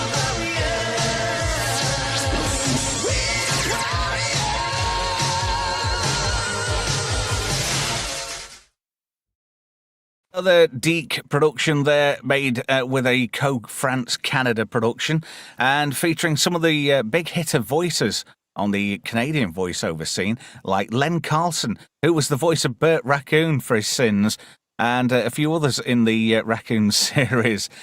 Great show. Starring Darren Baker as the voice of Jace. He was a well-renowned theatre actor. Didn't seem to do a great deal of much. Not a deal of IMDb activity from him. Nothing worthwhile anyway. And they were pretty much the big hitter voices there. But it was a great, great animation, which actually often skirted around some really, really deep subjects. In fact, the last episode of season 1 deals heavily with the politically motivated suicide. Wow, that's heavy stuff. What do you reckon, Swappers? I don't remember that, but I do remember how amazing the animation was. It was how brilliant. How great the character designs were. I love the concept of it, and the theme tune again. My God, they knew how to write a theme tune in the 80s for what should be just a disposable throwaway kids cartoon. Oh, it just makes it so memorable. And I could keep going back and watching this because the whole package was great. They're all on YouTube now, thankfully. Another Haim Saban and Shuki Levy production on the music scene. And, yet again, another cartoon from Deke with an absolute belter of an intro. Unfortunately, some of their cartoons in the 80s, the likes of Pole Position and Mask, were a little bit lackluster when it came down to it in the grand scheme of things. But yet again, you know, Deke had a bit of a reputation in Hollywood. Instead of it standing for something audiovisual or wherever it is in French, because we had a go at pronouncing that one time, didn't we, Swaps? Do you remember that? We had a fair bit of confusion. But the nickname for Deke in Hollywood was Do It Cheap. Because Jean Chalopin was a notorious cheap bastard, apparently. But I won't hold that against him because he owns a chateau in France and he owns an island in the Bahamas. Jesus Christ. And he's also an investment banker as well these days. So, you know, Inspector Gadget's done him a power of good. Melv, I'm guessing you wouldn't have watched this because this, yet again, is another mid-80s cartoon, 1985 when this came out. Hello, computer. Oh, no, Mel's gone now. Sorry, I was muted. I remember it, but it wasn't something that I watched. Did you say neutered or muted? Both. My younger brother used to watch it, but it wasn't something that interested me. And thank you for the contribution there, Mel. Swappers, we're going to have to race it along because there's like 3.5 minutes left of the show, and I have got an absolute banger just for you, nobody else. And it's upscaled. It was upscaled to 8K. 8? Bloody it's Ulysses 31. I don't know. We'll have to wait and see.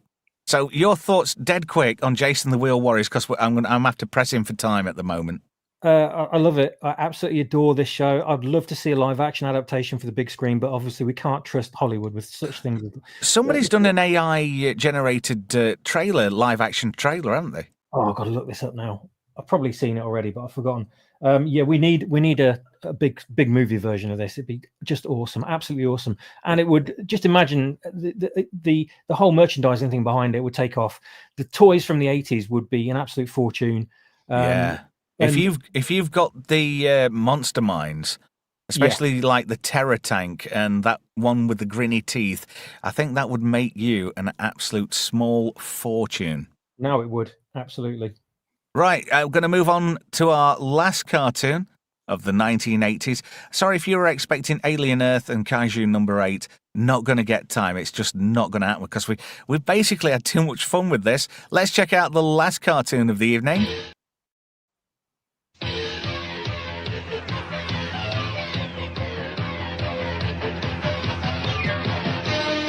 It is the 31st century. Ulysses killed the giant Cyclops when he rescued the children and his son Telemachus. But the ancient gods of Olympus are angry and threaten a terrible revenge.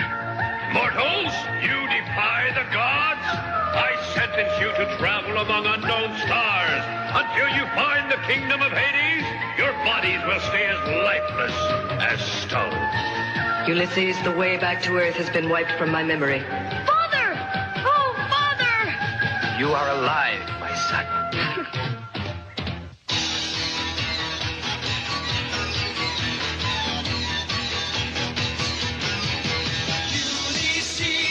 Ulysses, soaring through all the galaxies in search of Earth, flying into the night. Ulysses,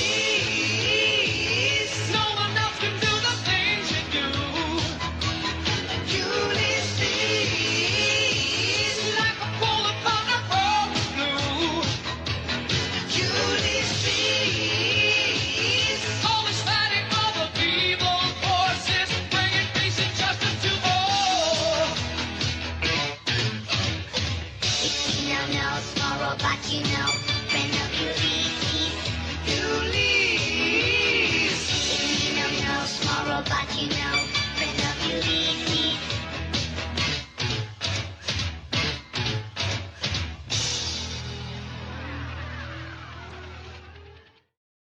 Just for guest number 1, and because it's absolutely fucking cool, Ulysses 31, made by DIC or Geek in 1981, a co-France, Switzerland, and Japan contributions.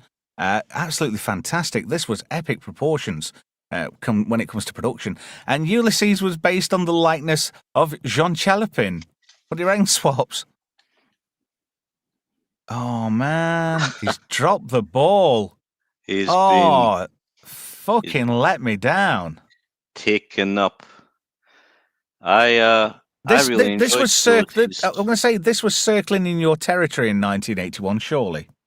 Ulysses, yeah, it was good. And there's well, a lot of these cartoons, right? See, what was annoying about them was the young kids in them, like Bobby in Dungeons and Dragons, Oh, fuck's sake. Yeah, I agree. He was a wanker.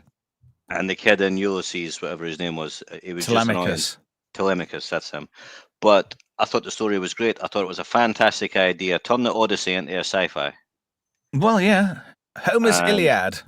And I'll tell you what's strange, right? I'll tell you what's strange about it. This is something you're probably not going to believe. When I was in high school, my number one subject was classical studies. Right. You mean history? No, Greeks and Romans and things like that, and Homer and So the Iliad, donut. Sorry, Melv. the Iliad was Troy, right? That was like the Trojan War, Hmm. and Odyssey was Ulysses. That was Odysseus's trip home, because Ulysses was the Roman name for Odysseus. I did not know that. So, yeah, there you go. That's what I learned in classical studies. Ulysses is a Roman name, but the story is exactly the same. The Romans had different names for the same people. They worshipped all the same gods and had different names for them as well. Like, Was it a banger for you back in the day? Oh, fantastic! I love this. Zeus was the Roman name for Zeus is Jupiter, right? I'll take your word for it. I'm not that well of an educated person. I'm just a radio presenter. Nor am I, but classical studies was my thing because I loved all these old stories. All the old I don't know, Greek Melv. legends It's all Greek to me. and things. Hey! Swappers, come on. I know you're dying to... you're chomping at the bit here. Yeah, same animation folks who did Jason the World Warriors for this one. What, TMS? Well, some of the same animators were involved. Yeah, I'm not sure if it's the same studio, but I know that some of the same people worked on it, and it shows as well. But my God, I mean, these theme tunes, they're just absolutely, every single one of them blow me away. And it far eclipses any modern music of the last 20 years. Well, Easily. you look at how many theme tunes did it wasn't Haim Saban who was doing all the music. He was the bullshit and bluff man. He was the one-man A&R, but it was all Shucky Levy's work because he did stuff other than, the stuff for Deke. Let's face it, he did the theme tune to He-Man. Mm-hmm. And also he did another Deke production back in the day. I mean, he did Mysterious Cities of Gold. Yeah. And he's done loads of stuff. If you IMDb him, the credits are insanely long. Yeah, I can't believe that these shows were just basically overlooked and thrown away by adults and anyone in pop culture back then. They just weren't seen as worth paying any attention to. But these things are absolute bloody classics. I know there's people in the chat that are saying like, no, none of this appeals to me. No, I watched an episode of this and it was crap. It's like you've got to go and approach it with the mind of a child and see it, as it is. Like you would watch Star Wars for the first time, or, the prequels for the first time. You've got to approach it from the mind of an adolescent, and you just see so much wonder in it. And like Melvin said, what an amazing idea it was to convert something like a boring old Greek book. Yeah, into amazing, almost anime style sci-fi. And I was just in completely from start to finish. I adored this show. And the first time it aired on British TV when I was a kid, I think I was about 14. Never missed an episode. And then I had a bloody dentist appointment when the final episode was shown, and I couldn't watch it before the time I had a VHS video, so I couldn't record it. So I missed it for years and years and years, and never known what happened in it until the DVD came out. And then, as an adult, I finally got to see the final fucking episode. So yeah, but I loved it still.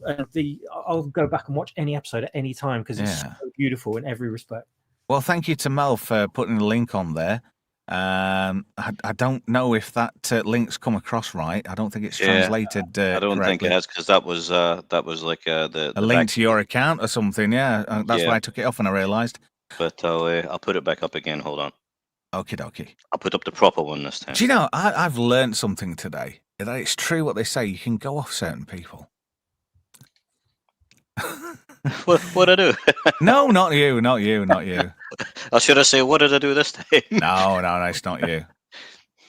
Can't be Scotty, because you already No. I've got somebody pecking away at me head like it's a piece of corn. That link should work. Right, let's try this, shall we? There we go. Oh, that link looks familiar. Over on Rumble /Melvin Deeply. There's Ulysses 31 and probably a whole plethora of other interesting things. Yeah, Mysterious Cities of Gold and Dungeons and Dragons is on there. Did you know there was a sequel to Mysterious Cities of Gold, a fully animated one at that? I've downloaded it. I haven't watched it yet, but I've downloaded back in it. the early 2000s. I haven't watched it either. If you anybody follows Dan Larson, is it Toy Galaxy now? Yes, it's a good show. Because he had to change it, didn't he? He went from Secret Galaxy originally. Yeah, I knew it was something like that, and then now it's Toy Galaxy. But he Yeah. does some fantastic videos. Yeah, they're amazing. Every single one of these shows he's covered at some point. But every time he uploads a new video, I've got to watch it because it's right on my wavelength. In fact, I was going through the YouTube music library the other day, and I come across Scanner, which is the theme tune to Dan Larson. Also, is it Dr. Disaster? Yes. He uses it as well. It's a good. Yeah, I like that a lot. He's like a Poundland version of Doomcock, isn't he? I wasn't going to say anything, but yeah. I like Dr. Disaster. In fact, I've let bygones be bygones, and I refollowed Doomcock the other day. Fair enough. When he's not talking about all that bullshit about Kathleen Kennedy, when he wasn't getting roped in by the bullshit, you know, it was cracking. It was grand lad, and then things kind of went a bit skew with, you know. But we all have these moments. I mean, every YouTuber has a dark moment they regret. Mine was last week. But moving swiftly on, I must extend an apology for anybody who was expecting a bit of a rip of Alien Earth, and I also was wanting to talk about Kaiju No. 8 because that has got a full 100% on Rigged Tomatoes, and I agree with it. Kaiju No. 8. It's the latest big shit anime, and it is awesome. Really? It's currently doing really well on Crunchyroll. Holy shit! I've got to watch this. It's good. I like it. It's like loser with ambition suddenly becomes a loser with ambition. What did I just say that? Anyway, it's got that Saitama feeling to it. If you know, you know. Oh, I'm guessing you know who Saitama is. Yes. So if you like your anime, but then again, I've been with the flotsam and jetsam on the high seas for this one, even though there is Crunchyroll in the house. I've had a falling out with Crunchyroll. Oh yeah, what was that? Because they, you know how it's like Sony and Funimation basically, isn't it? That own that, I think. Yeah. Well, they've been a bit lacking in the old English dub department.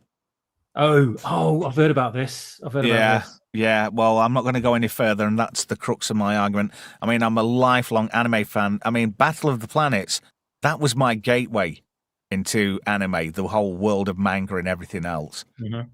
Because after a year after watching Battle of the Planets, I grew to know that it was actually Science Ninja Team Gatchaman, and I started following that instead of Battle of the Planets. Because the Sheffield Space Centre, people think it's about space, but it's the best comic shop Sheffield ever had. And I was there. I was there twice a week, going through the racks. And speaking of racks, they had an ore-rack in at one point, a fully functional ore-rack. What? And a load of Blake's. What do you mean by fully functional? Well, he didn't talk like that. Is that a serious question, Melvin? You talk like Basil Brush. No. If you want Basil Brush, Swappers is your man for that, bum. Hey, the other night, I was stood less than 7 foot away from a fox. You know, because I'd been away, but unfortunately I had to come back early. Where I was stopping, there was a bunch of young foxes coming on at night time, and people were stupidly feeding them KFC and shit, and I didn't approve of that. My sister-in-law feeds the foxes that comes to our back garden. She buys food specifically for them and puts drinks out for them and things. I told her it's a bad idea. Yeah, well, you know, that's what leads... She's got a cat, and one day they're going to eat it. Well, you know, if you start making foxes encroach into human territory, it's not going to end well for the foxes. Hence why I didn't like it. And somebody's just private messaged me saying they're calling bullshit on the Alien Earth thing. Well, I'll see your bullshit and I'll raise it because I had this in the chamber ready.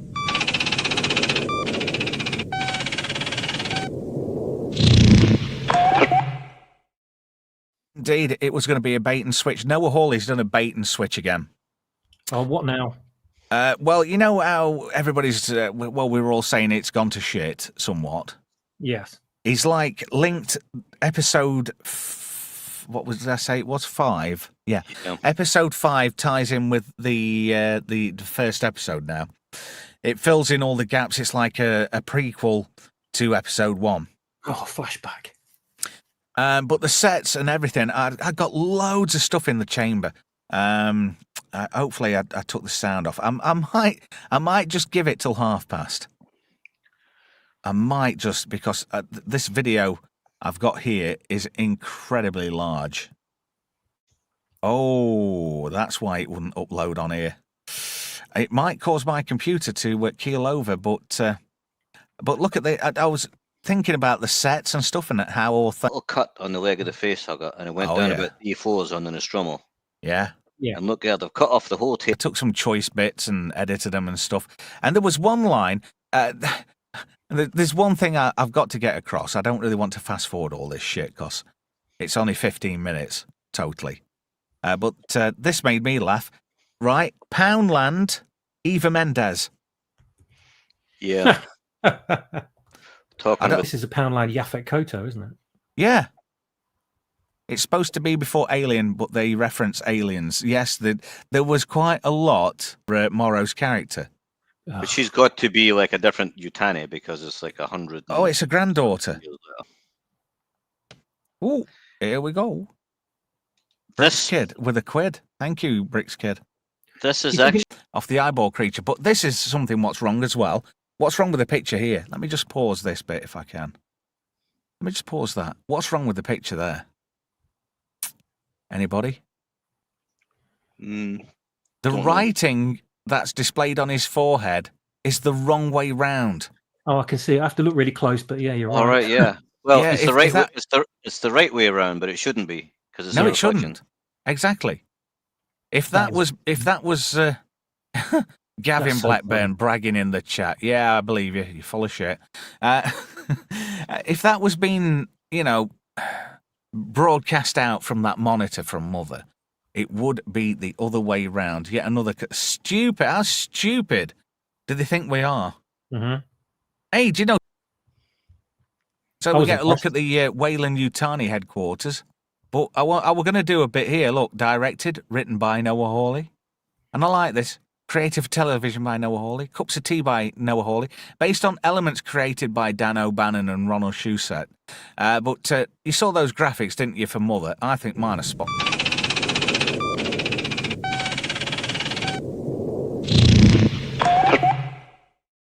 Now can you see why I called it Bait and Switch 2? That's to get back in who are, for all the people that are bailing. What do you think? I was impressed when the first time I saw that, to be honest with you. I think you just did as good a job as the bloody show. What, mine? Yeah. Oh, thank you. I appreciate that. It's very kind of you to say so. Do you remember the game on the Commodore Amiga, Alien Breed? I do. It was a Sega game. Very good. And well, I had it on a Amiga 600, but the computers on that were pretty much the same as Alien, right? And the same as you had there. Yes, they were right, because it came up on little screens, didn't it, if I remember right? Yeah, and it was all green. On Alien Breed 2, they changed the color to blue, but on the first one, it was green, and it looked just What like platform was that on? Because the one I played, it was purple. that. I had an Amiga 600, so Right. Oh, I'm just trying to think what I played it on then. Oh, fucking hell.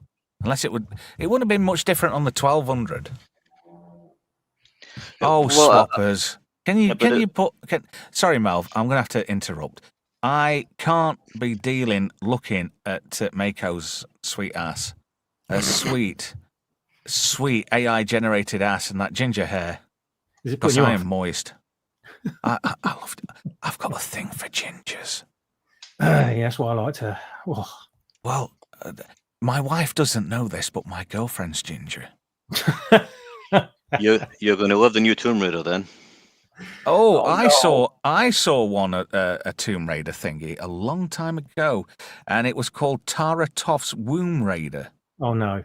And it was a German film, if you know what I mean. Right, we've got less than a minute left of the show. I want to say thank you to everybody in the chat. Thank you to everybody who's helped to contribute towards keeping the lights on here at the channel. Thank you, guest number 1. Oh, you're very welcome. Thanks for asking. Thank you, Melvin. Can I be number 3? Well, it's better than being a number 2. And do me a favour, everyone. Right, just ignore the the outro video, the date anyway. I'm going to have to update our executive producers for for Tuesday's show. Next Tuesday, we're doing a Sam Raimi film starring Liam Neeson and that ginger bird with the dodgy, dimply chin. Anybody want to have a hazard a guess at what film we're doing? That'd be Dark Man. Take it. No, take it. No, take the fucking elephant. I love that line. That is the best line of the film. Right, thank you, everybody. Like I say, ignore the date, and the executive producers will be updated for the end of Just Great Movies on Tuesday. So, thank you. I appreciate it. Don't forget to like, comment, and subscribe.